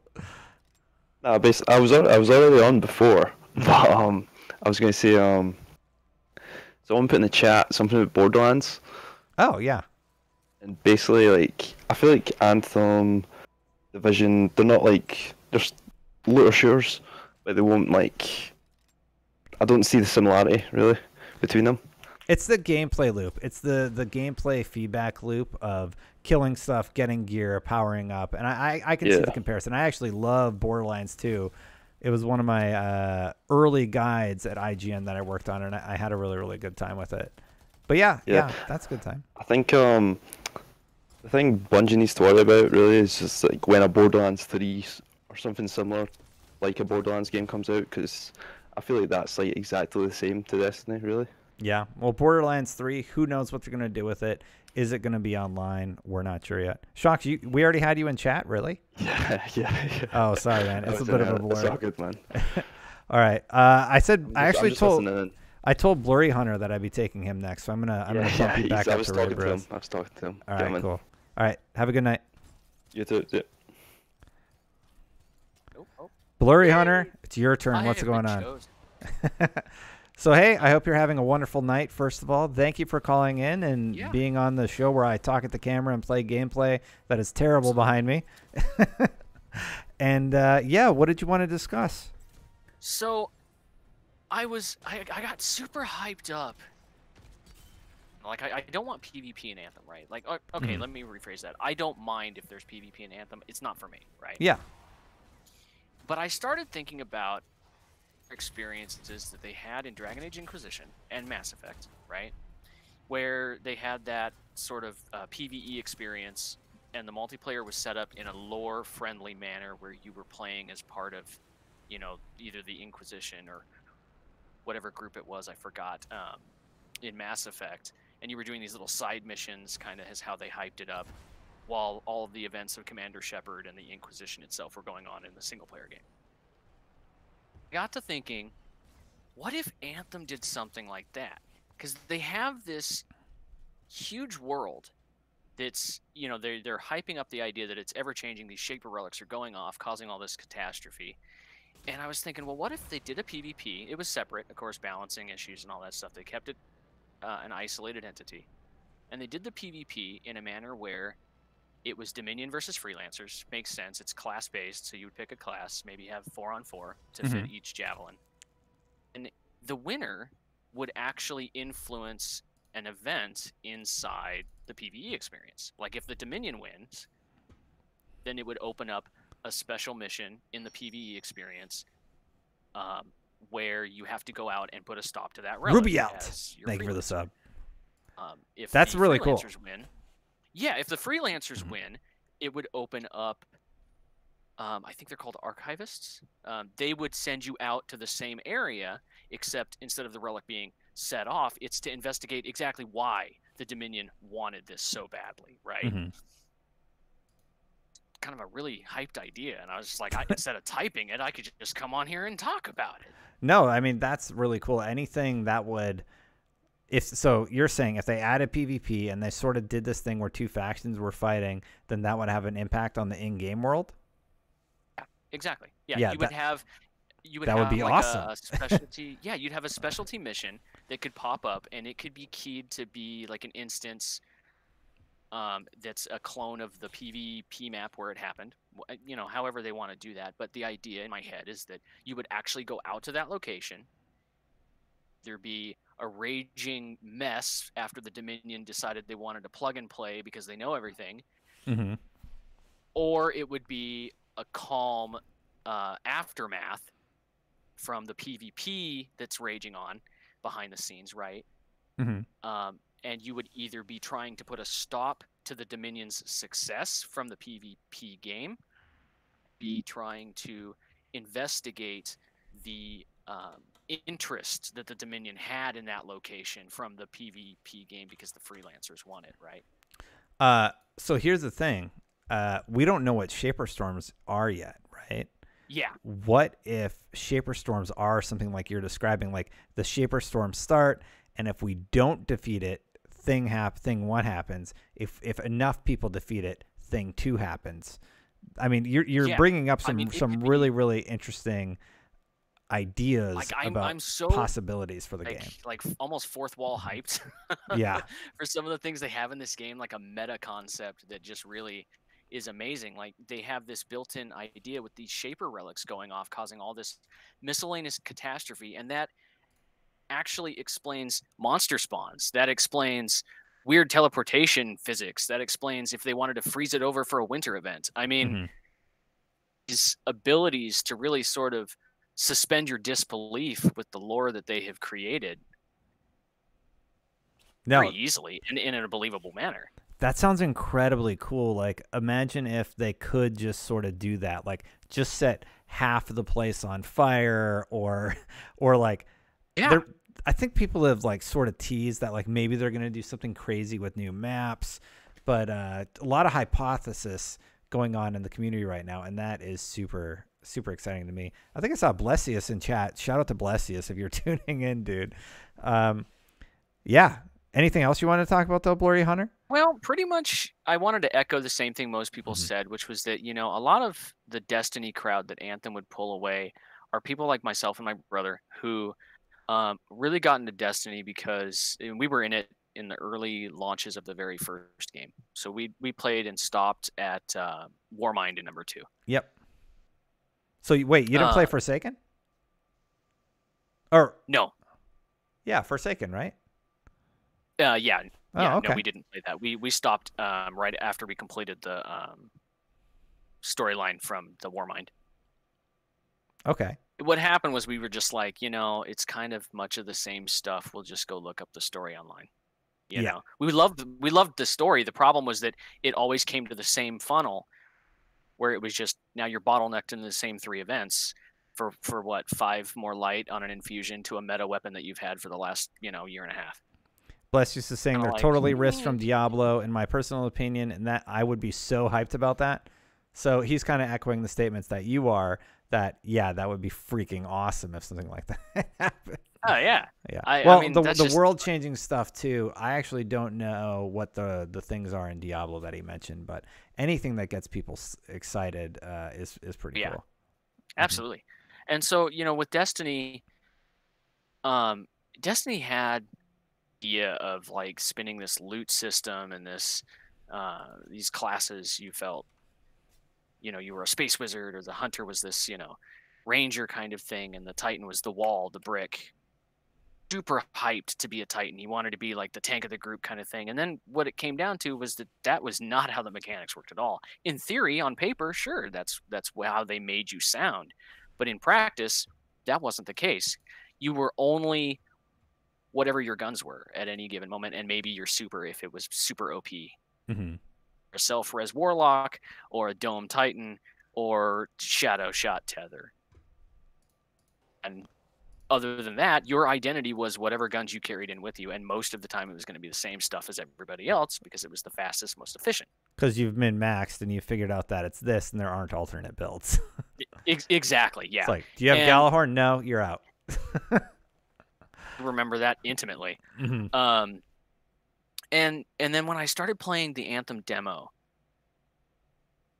technical issues, I had 1 hour into the storm, and I was sitting there and I was like, this is everything that I had wanted Warlock to be.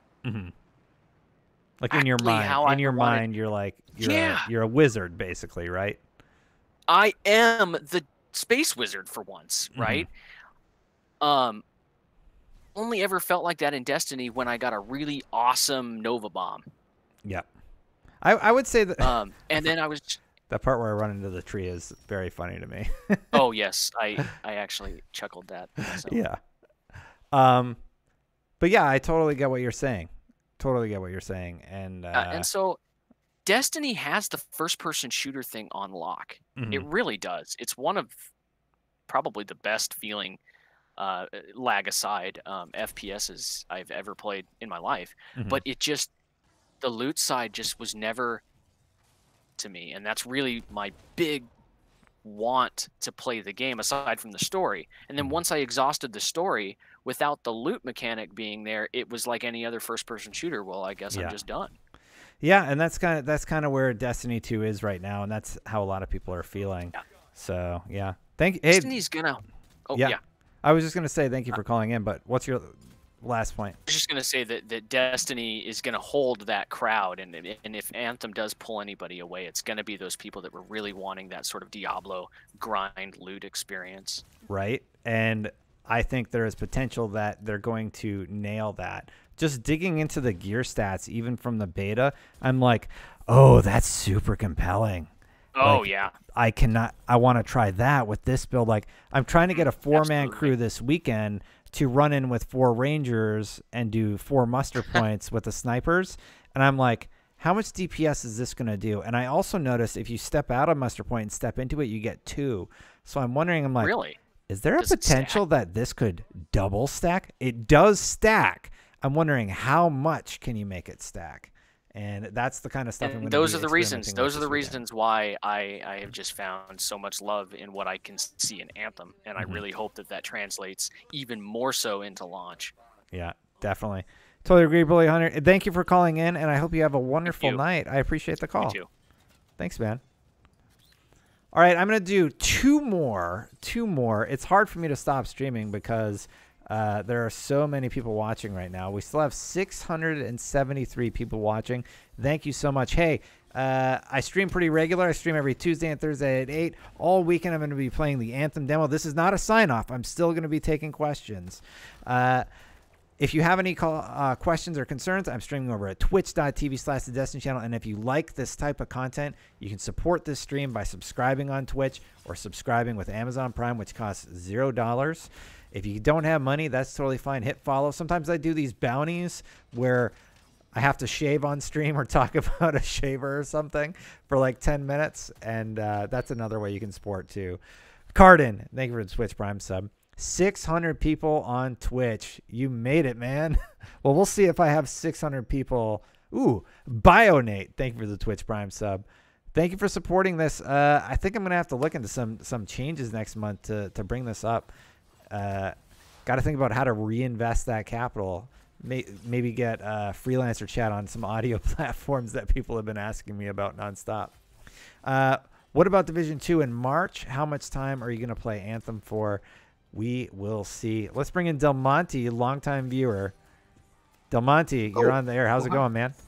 Good evening. What's going on, Destin? Not much. It's good to see you again. Oh, thank you very much. I'm enjoying this new format. Long-time listener, first-time caller. So, what do you got? Oh my gosh, dude. I think I'm definitely on the pro PvP camp, but I think one of the things that goes beyond that, because I don't want to see that first. I'd rather see like an 8-man raid. I want them to focus in on the PvE side. I think long-term, again, when we're talking about games as a service, 10-year game, hopefully mentally, not a Destiny 10-year game, but a Anthem 10-year game, hopefully. But I think the real big hurdle that I see, and I don't know if you're seeing this, is just the people who wish for this game to fail. And I get being anti-EA. You know, I totally agree with that, and that's all you see right now. And I'm like, hey, where's your apology video going to be when this game knocks it out of the fucking park if that happens? Oh, you're not going to make that? You're just going to jump on that bandwagon next? Right now, it's cool to shit on this game, and I'm saying, hey, I think this thing has legs, and I'm not going to make one of those shitty videos. It's cool, and it's profitable. I mean, it is. Anger is a profit mechanic that helps people get a lot of views very fast. Yeah, and so is the I was wrong about it. But, I tried to be very careful with this headline. I think the word worry might have been too much, but I didn't want to fall into that same trap. Anyway, I interrupted you. Please continue. No. This is your show. Yeah. But it's also then coupled by the misinformation. Now, I do understand and can respect people's like animosity towards EA. Like, I share no love for EA, but I can't as a software guy root against a developer, and that's BioWare. Like, it's like I look at BioWare, even with like Bungie, and obviously we're talking about Destiny. Even with Bungie, like I want to root for them. I want everybody to succeed because I think gamers win in that case, and just the misinformation, but also the misinformation is coupled with the risk that at some point EA could come back and just say, or like have some kind of influence, on how it's monetized. And that's obviously as a games as a service is where like I can understand and respect where people come from with that regard. I get the EA concern. They made a lot of mistakes. They made a lot of mistakes lately, and that is concerning to a lot of people. So I get where that comes from. And basically what they did to the Star Wars franchise made it, they leaned too far into pay to win. I don't know how the fuck could you not focus test something like that? To me, I'm just like, oh yeah, don't do that. There's no way all the people working on the Star Wars games were just like, oh yeah, this is going to go over super well. Some QA tester is like, don't fucking do it. You're just going to ruin the game. They're going to be pissed. And like, oh, Mitch Dyer, who I used to work with. I don't talk. I see Mitch once in a while at things, but he's a very good guy. He worked on that game, and he definitely probably was like, hey, you probably shouldn't do that. And then, they took it away, but the story had been told. It's like when Damon just did a review of Resident Evil 2. He played through it 2.5 times. He said it was mostly similar. And now the story is that he did something wrong, or he did his review wrong. And he took that to heart. I don't want to speak for him, but he updated the review score. And, but now it just sucks because IGN's story is that we didn't play the game. And I'm like, no, we played it 2.5 fucking times before we put a score on it. We missed a thing. And we updated it. We owned up to that mistake and we updated it. But that's neither here nor there. Bungie's dealing with sort of that. They don't talk. There's no story. The game is dead. Everybody hates the game. They're up against that. They've been up against that since I think 2 tokens and a blue was the last straw for people. They were just like, fuck you. Yeah. Oh, I agree. I got a question for you on it though. Like, let's just on the EA in and of itself is that when you look at what's happened since Battlefront 2, we look at their stock price going pretty much from 145. I think yesterday it got down to 82. It's down again. It's down. It's bumped up today like to 93 or whatever. Like stock is going to always fluctuate, but to see such a significant drop, to see that like some of the people that I've spoken with in the industry, I've always kind of asked like, what do they have to do? Like, I don't know if they care about like being redeemed in the mind of gamers or even if that's a possibility, but it's interesting to see. And I want your thoughts on like, I've never seen this level of commitment to outrage on a company on the internet. I forgot what I was mad about last week. It's been that way for years, especially for EA. Some people brought up the whole stock thing, and they're right. Stocks have been going down across the board. So like that's God, a $60 drop isn't isn't a market adjustment. Like a $60 pretty quickly. Yeah, I'm just wondering if it was the Star Wars franchise that like the love people have for Star Wars and the animosity of EA and the overstepping fused together like an insane amount of commitment to outrage, which I applaud because that's the only way they're going to learn. You said that. How could nobody be saying this thing? But it's like when you go look at the numbers, like people are buying it. Everybody says that Call of Duty's dead, but then it still sells out like across the board every year. So EA, go ahead. EA holds a special place of anger because of the fact that they bought BioWare, and then BioWare released Mass Effect 3, and the Mass Effect 3 ending sucked, and people were furious about it. Now, largely, Mass Effect 3 is a really, really good game. But then, another thing happens. Then the Star Wars things happens. And then, like, you get that developer's wife who basically said he's working, like, millions of hours and not getting paid for them. And It was just kind of like slowly chipping away at that credibility that they have. Oh yeah. And now they're just an easy target. Yeah, and it's interesting. It's going to be interesting to see how it plays out, because obviously you've played it. I've been playing Anthem. Yeah. And for me, when people make comparisons to Destiny, and I get where they draw that. I don't know if anybody out there who's listening played like Phantasy Star Online. Oh, that's a callback. Yeah, it's a callback, but it's like, for me, like Anthem has given me that same kind of like, oh my gosh moment that the original Phantasy Star like online gaming. It was like, yeah, obviously way more advanced, but holy smokes. Now, like, what were your thoughts on PvP, like in the long run? Because I've always wondered why Destiny and Anthem, because I've always was confused why competitive in Destiny wasn't like Halo, like same loadout, compete for power weapons, competitive. You know, it's like if they want some kind of competition, if they wanted the esports, which I felt like they were trying to get to, but I don't know. I'll let you speak.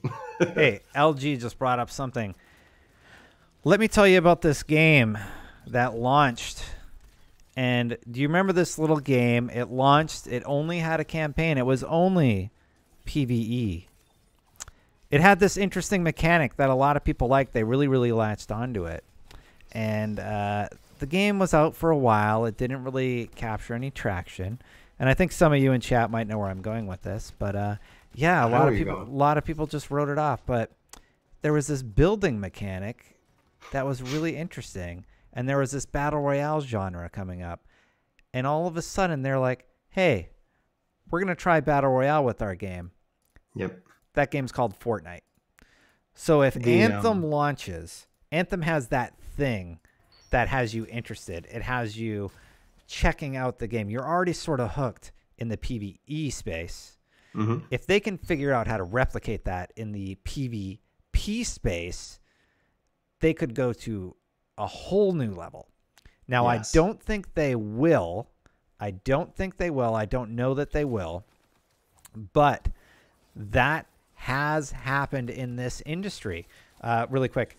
Blazing Thunder, thank you for the Twitch Prime sub. And Shiloh XX, thank you for the subscription. Tier 1. Appreciate you both. Thank you for supporting. If you want to support, watch on twitch.tv/the Channel.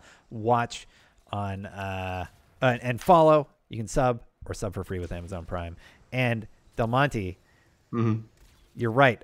I don't think that PvP, I don't think PvP personally could work in Anthem. I can't envision a way that they make it function, but it's because maybe I'm just not creative enough to come up with something. Because I wrote off Fortnite.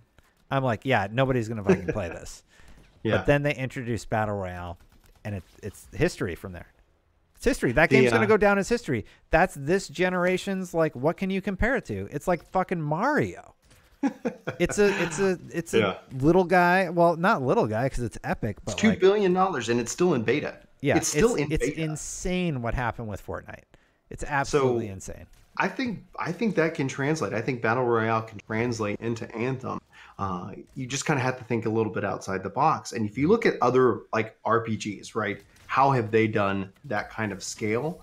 And if you look at like Guild Wars 2 or ESO, it's usually about various factions competing over the course of a period of time, because like the battle royale is you drop in, you fight until you go, and you drop back out, and maybe that would work. But with how do you the questions are, how do you make it fun with your class? Do you pick up those things, or etc.? But beyond that, it's that if we were being dropped into this place, and over the course of a week long skirmish, you were participating, earning points for your side.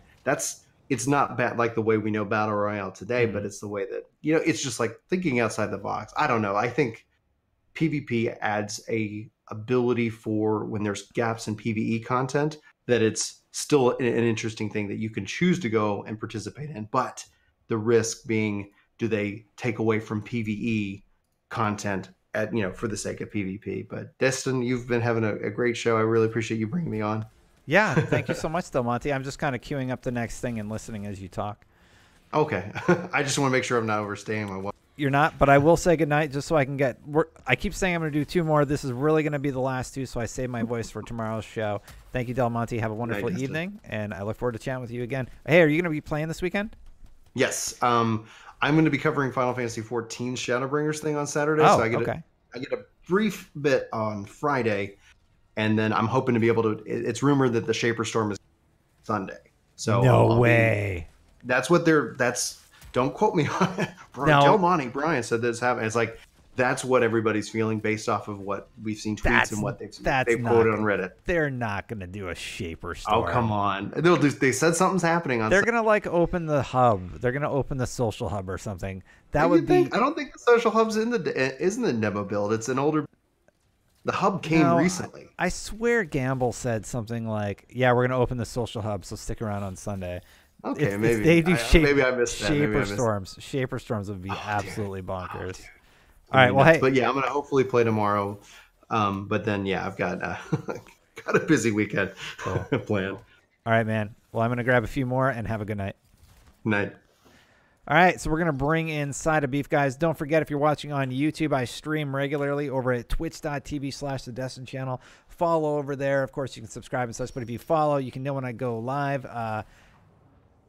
Epic Saul, thank you for the Twitch Prime sub, man. Thank you for supporting the show. And Shiloh X44K, I think I might have missed you. And I definitely got Blaze and Thunder because that's a really cool name. I'm going to bring down a Side of Beef, see if he unmutes himself. I'll give him a few minutes. And let's just see where we're at with viewers. 723. The viewership went up. I guess I finally found a format that you guys like. It's me not playing games. And it's just me talking nonstop all night. Side of Beef, I see your mic's on. How's it going? Hey, how's it going? Did you sub before and I butchered your name? Yes. Well, thanks for the sub, Definitely. Dude. I appreciate it. And I apologize for absolutely destroying your name. It happens. What did you want to discuss today?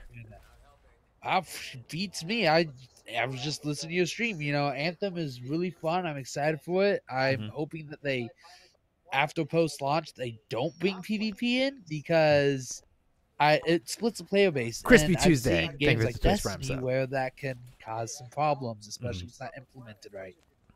What about my Fortnite example though?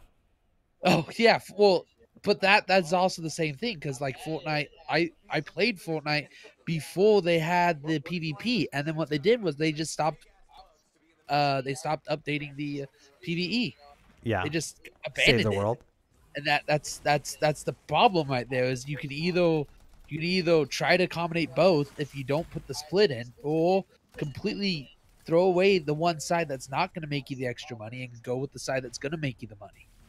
Yeah, I sort of get that. They did later start updating it again. I didn't know that they initially. I didn't even know about that either because I've just completely ignored it since they stopped updating it. I sit next to Stephen Rue, and he always has to read the patch notes, and there's sections for the other part of the game that nobody plays.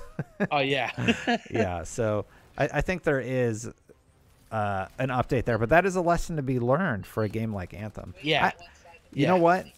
I was not into PvP until people started talking about, well, what if it was 4-player and you had to like liberate sections of the map before somebody else? What if we don't think PvP in the term of a first-person shooter, but in the term of like not a MOBA, but like a turn-based RPG or a game like StarCraft, where it's more about your team managing resources and figuring out how to do that sort of thing.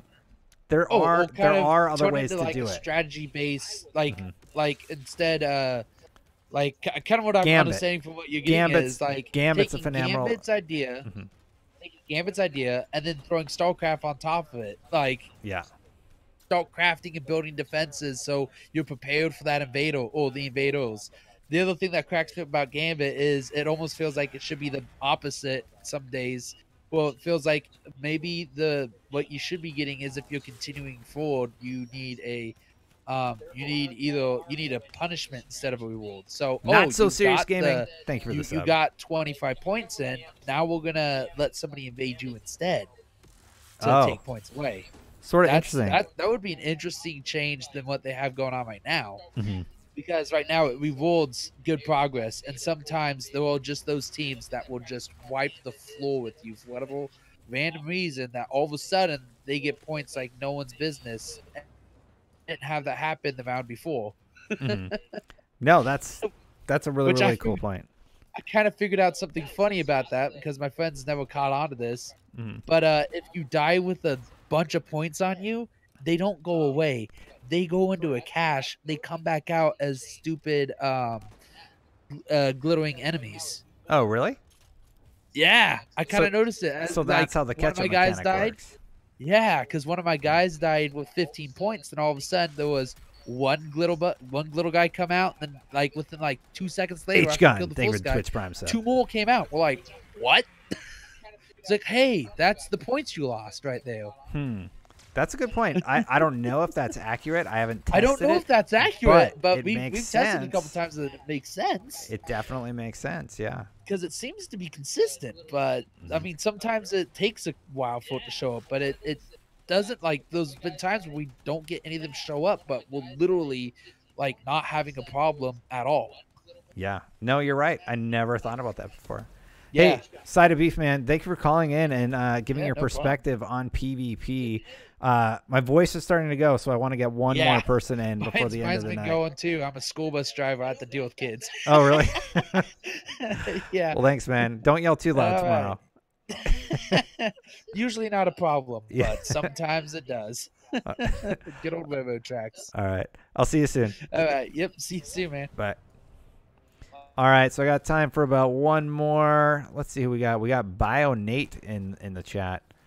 BioNate, is your mic working? Am I going to get my first troll of the show? Or are you just hanging out, enjoying the conversation, enjoying the stream? Well, he figures out if he has a microphone or if he's just chilling. I'm going to see who else we got in here. I think we had... Did we have Omega Hero in here? Let's find out. Omega Hero, are you there? Did I have you on the show yet? BioNate's just chilling. Sent me a DM. Omega Hero, you there? All right. Who else do we got here? We got Ruthless JC. Omega, how's it going? Yo. Hey, did you want to call in or were you just chilling in chat? Hello?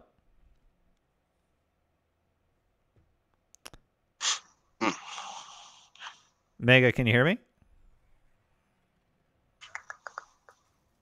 All right.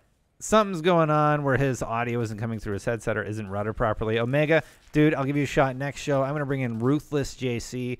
I want somebody to tell me how it is, and he's Ruthless GAC. Let's see what he got to say. Hey, Ruthless, how's it going? Hey, what's going on? You sound ruthless. Your voice, I know it's coming. How's your night going? I hope it's going well. It's all right. It's going good. Oh, well, I hope chatting a little bit has made it a little bit better than all right. Yeah, I've been enjoying it. I've been watching your stream for like last weekend, and I was enjoying it. Cool. You ready for the grind this weekend, where I'm gonna do a bunch of combo sets and try and break the game? Yeah, I got what, 2 javelins max, pretty much, a Colossus and a Ranger. I'm looking to take a look at the Storm and the Interceptor. So. Okay. Yeah. Cool. I want to mess around with the Ranger more, because it was like the default one. I feel like there's a lot of potential there, but I don't want to take all the time talking about what I'm going to do. Is there a topic you wanted to discuss tonight? Yeah, about what you post about, why should Destiny worry? Like, I mean, if you look on YouTube, you can see, okay, let's see how many streamers that they are trying to take. I see Houndish, Dado, you got Dantix, I could probably name another 5 more that they invited to their EA Game Changers thing, right? So you call them shills or whatever, right? But they're all there to play the game, right? You're not calling them shills, are you? Because some of those guys are my friends. No, I'm saying people are, right? Like if you look at some of their comments, like, oh, you're a shill for EA because you went to their event in San Francisco, was it? I was there, but I was at the press event, so. Right. So you were there for IGN. You weren't there. Guess I'm a shill. Streamer. No, I mean you were there for IGN as press, not like necessarily for a streamer. Totally. So, yeah, I know what you're saying. Personality, yeah. You know what I mean? Yeah, I know what you're saying. Yeah. But what I'm saying is like people in the comments are saying that they're shills. But anyway, so what they normally play K2 is the Destiny player base. Yes. So it's like Houndus, especially Dado, especially as he's almost 1 million subs. He plays strictly Destiny pretty much. Like they're going for these guys that they want to take away their players. Like that's their target. Like that's who they want to take. And I feel like that's the main reason why Destiny should be worried is they're looking for your streamers. They want the YouTube stars. They want them. And so is Division. Did you look at the people tweeting about being at the Division event? Guess who was there? Yeah, there was a lot of them too. Yours truly. Hi, everybody. I was at the Division event. Expect my preview on Monday.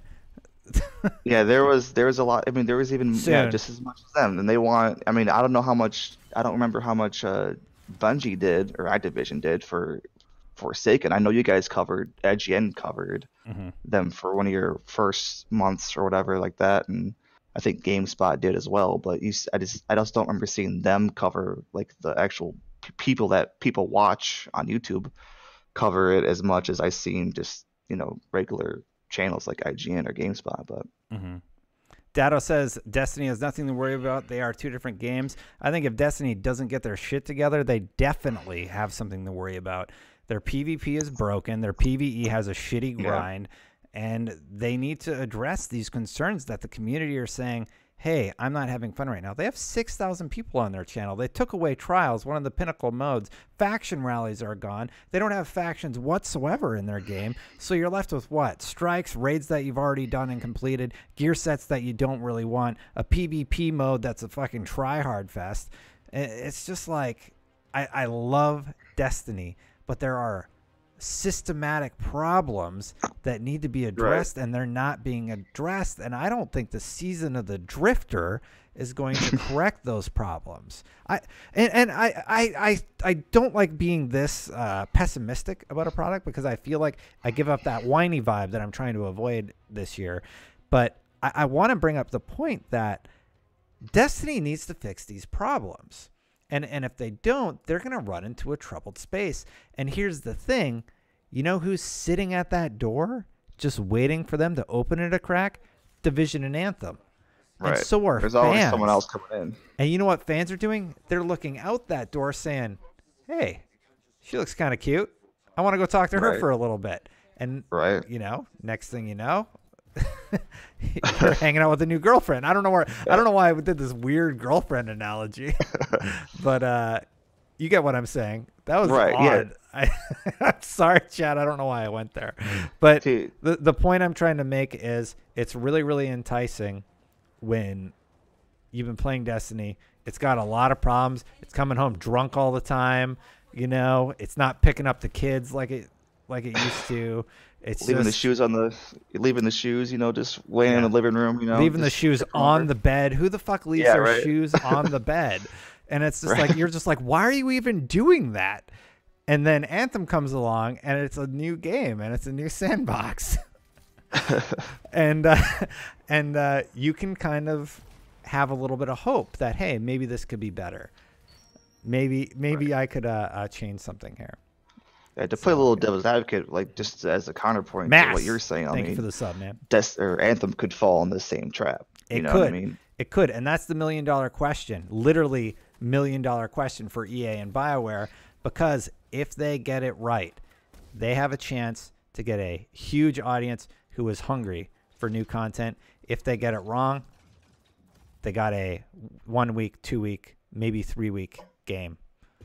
Right, and I don't think, judging by their here's one thing they got wrong: the death screens. Fix that. I played the demo and that was bothering me. Like, why can't I at least res after 30 seconds? I'm so used to it from Destiny. Like, why can't I at least come back and help my team? No, I'm just gonna sit here. And there's one time where I actually had to res my whole team that all drowned because they couldn't figure out how to get anywhere in the water. It's so silly.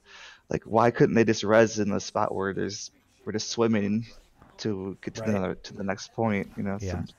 Real quick, says Dr. Smurf, I'm sad you missed my dono, fam. I'm really, really sorry. I just didn't see it. Maybe my filters are set incorrectly. But thank you, Dr. Smurf. I trust you. You tip all the time. So shout out to Dr. Smurf. Thank you. Ruthless, you were saying you're playing Devil's Advocate. And what was the question again? Sorry. Oh, just if Destiny or if Anthem can fall in the same pitfalls as Destiny has in the last few months. Like I bought begrudgingly the season pass. I'm like, and I probably played. I maybe unlocked a third forge. I'm like, am I gonna play more? Like I don't know. You know what I mean? Like I'm more looking forward to this game than I have this season of the whatevers. You know, like I've been more excited for Anthem than I have the next season of Destiny. So. It just seems like they have some competition, and I don't know if Destiny can keep up. I think Destiny's next window for real is going to be September. And if they skip September, then maybe they're just saving something for a different month. And time will tell. Time's going to tell what they end up doing or what they end up winning with, so to speak. Yeah, and that's the problem with all these kind of games. I mean, with any MM, I played WoW for countless hours. Couldn't even tell you. I mean, that becomes the problem with all these kind of games was content, and when people complain about time gating because they want to do but then they complain about there's not enough content. Well, because you went through all the content that we gave you, in the first week that it came out. So now there's no content left for you to do. But if we time gate it, then you're going to complain about that. So there's no middle ground with a lot of consumers. Well, hey, I got to counterpoint that one. There's you don't have to time gate it. Like, don't just make it where, like, I literally can't complete it because of a weekly reset. That's stupid. Well, they did that already. I know they did that. I mean, all games do that, right? And it's done. Right. But I think tying it to a weekly reset is kind of dumb. I think they could come up with something better. I don't have all the answers, but I'm just saying that didn't work. What else could you do? Okay, well, we turned that off. Now you can just do it.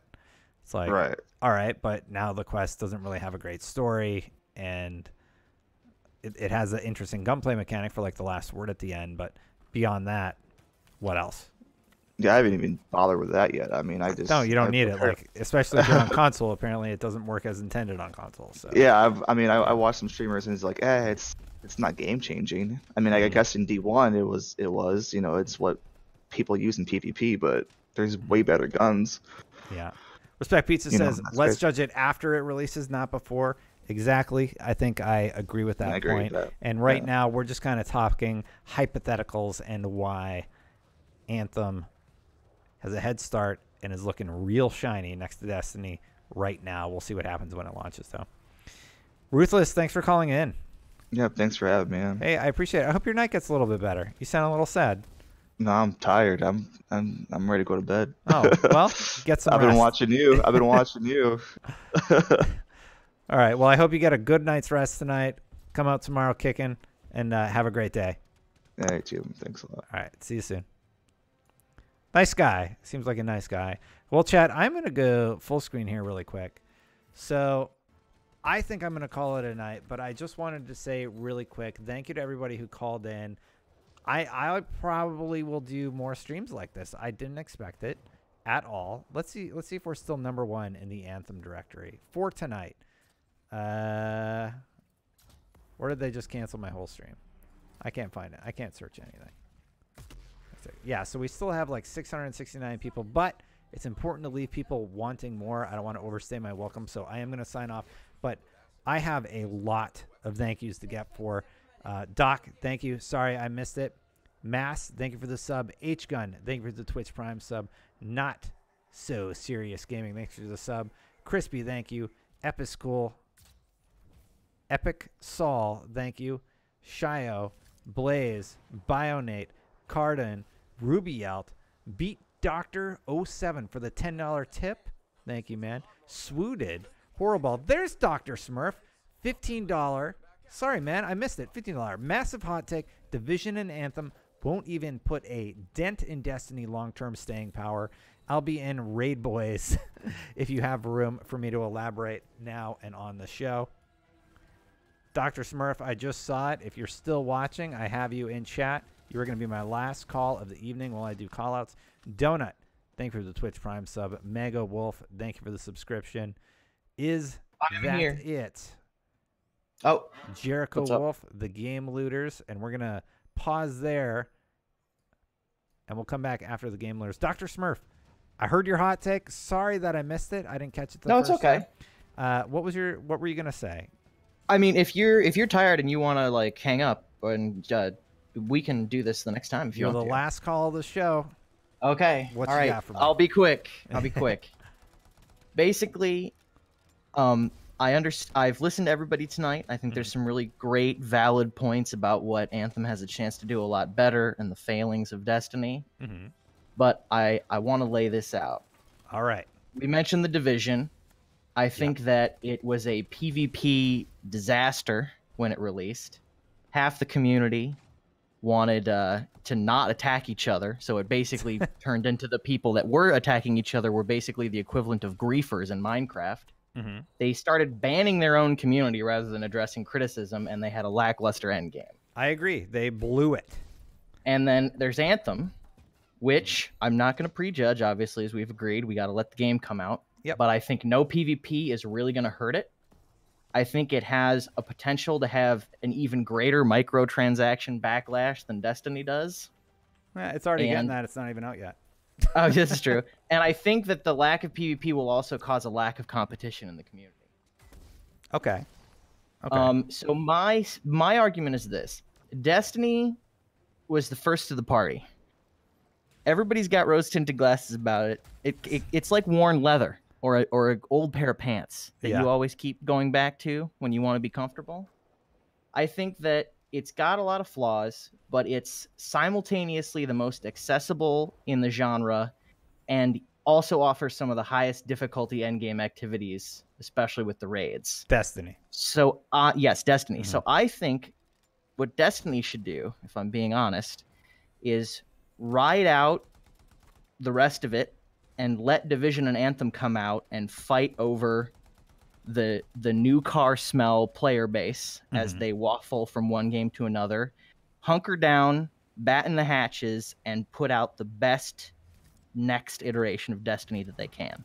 So you're saying you don't care about annual pass, which is already done. I assume development as far cycle as I'm wise, concerned, the season of the Drifter is probably finished. Yeah. It's spice on top of the steak as far as I'm concerned. I think Destiny's best play is to hunker down, make the next iteration of the game as best as they can, let Anthem and Division fight amongst themselves, and know that most of their player base is going to come back to that old pair of pants when the dust settles. That's an excellent perspective, and I actually think that is sort of what they're going to have to do just because of where the player base is at.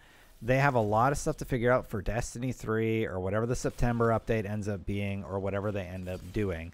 But you're saying they're just going to give it away for basically a year? Coast on it. Just coast on it for the whole year is what I think they should do, and they should come back out the gate next year with the hardest hook that they can put on it. That's what I think they should do. That would be a really, really smart strategy. That's probably what they're doing actually right now, because internally you got to imagine they're figuring out what the fuck they do without Activision and how to run as a business now that they're independent again. And I think I'll leave the night with an old community adage that we've had even back before Destiny. The only thing that can kill a Bungie game is Bungie. Yeah. Yeah. The only thing that can kill Destiny is Destiny. I think they need to look inside. They need to be introspective. They need to work on how they're going to handle content releases without a backer. They need to take community advice and criticism, and they need to hunker down and just come back to us at the end of either this year or where their next big release is and say, all right, this is us on our own with all your feedback. Watch this. Boom. And then just drop it on top of everybody. I would absolutely love that. And if that means I'm going to be playing Division and Anthem for a year, I'm fine with that too, because I'm fine with that too. I think people are just in the mood for a different flavor of the month, a different slice of pizza. They want to try something different for a little bit. And Bungie has actually said regularly that that's totally fine, and they totally support that. So maybe that's what we're going to end up getting. Maybe we're going to end up getting a little bit of a break, and we'll go from there. All right. Well, great show, man. Thanks Doctor. I really, really appreciate it. I always see your tips, and it's nice to talk to you on this show where I invite people randomly to speak with me. Yeah. All right. Have a good night, dude, and I'll see you again soon. Bye for now. All right, so I was in the middle of call-outs, basically just thanking everybody who subbed. If you want to support this stream, you can do so by watching at twitch.tv/The Destiny Channel. If you're watching and you're a new viewer, hit that follow button. I'm going to be streaming Anthem regularly, and you can watch me Tuesday and Thursday at 8. That is guaranteed, but I'm guessing I'm going to no-life Anthem when it launches. Separately from that, if you want to support the stream today, you can subscribe, or you can subscribe for free with Amazon Prime. Some people who supported me this stream, I need to give a shout out to Jericho Wolf Elpa, the Game Looters for the host, T-Shocks, Fibzin, Shadrose, Jeremy, R-Man, Adjust Dace, Fugo Mike, Nate, Stumptown. Shout out, man. Stumptown has been subbed for 14 months in a row. That is freaking awesome. J4 Gamers, he hosted me. I see that guy all the time in chat. Really good to see you again. Work to game with the host. Thank you, and it's good to see you. Jake HD with a 500-bit cheer. TM Falgrim gifted a sub to Felix. So Felix, welcome to the party, pal. AZN Xbox 100-bit cheer. Good to see you, and thank you for the bit cheer. Back in Thai guy. Oh, sure. Thank you for the host. Demon Diver, thank you for the host. Scott M, thank you for the sub. Melikuma, J Mugs hosted. Oh, these are 2 days ago. All right, good. Lots of subs. Thank you guys so much. I'm gonna go full screen really quick. If you are watching the stream for the first time, you're about to meet my girlfriend, because I have this little tradition at the end of the stream where we sing a song about our gameplay, and it's sort of a sign-off tradition. I think I say it in the VOD, but I took the idea from Norm Macdonald. It's about creating traditions with chat, like how I point every time somebody subs and how I sign off every show. So thank you for supporting me. Thank you for watching the show with me. I'm going to see you tomorrow. Ideally, I'm going to be live at 6 p.m. Pacific or 7 p.m. Pacific. I'm going to get home as fast as I can from work so that I can stream Anthem all weekend long for you. I can't wait to check it out more and try to break it. Thank you so much. Have a wonderful night. Enjoy the outro song. Sing along if you know the words. Hey everybody, it is the Destin Channel outro song. I stole this idea from Norm Macdonald. We're going to sing a little song. Sing along if you know the lyrics. Take it away, baby. All right. 1, 2, 3, 4. It's the end of the show and I've got to go, but I want you to know that I appreciate you. It's the end of the day and we did mostly okay, so I'll be on my way. No, I appreciate you. And with that said, I'm going back to bed. Don't die. Bye-bye. Don't my check. Thank you for the sub, man. Signing off, everybody. Good night.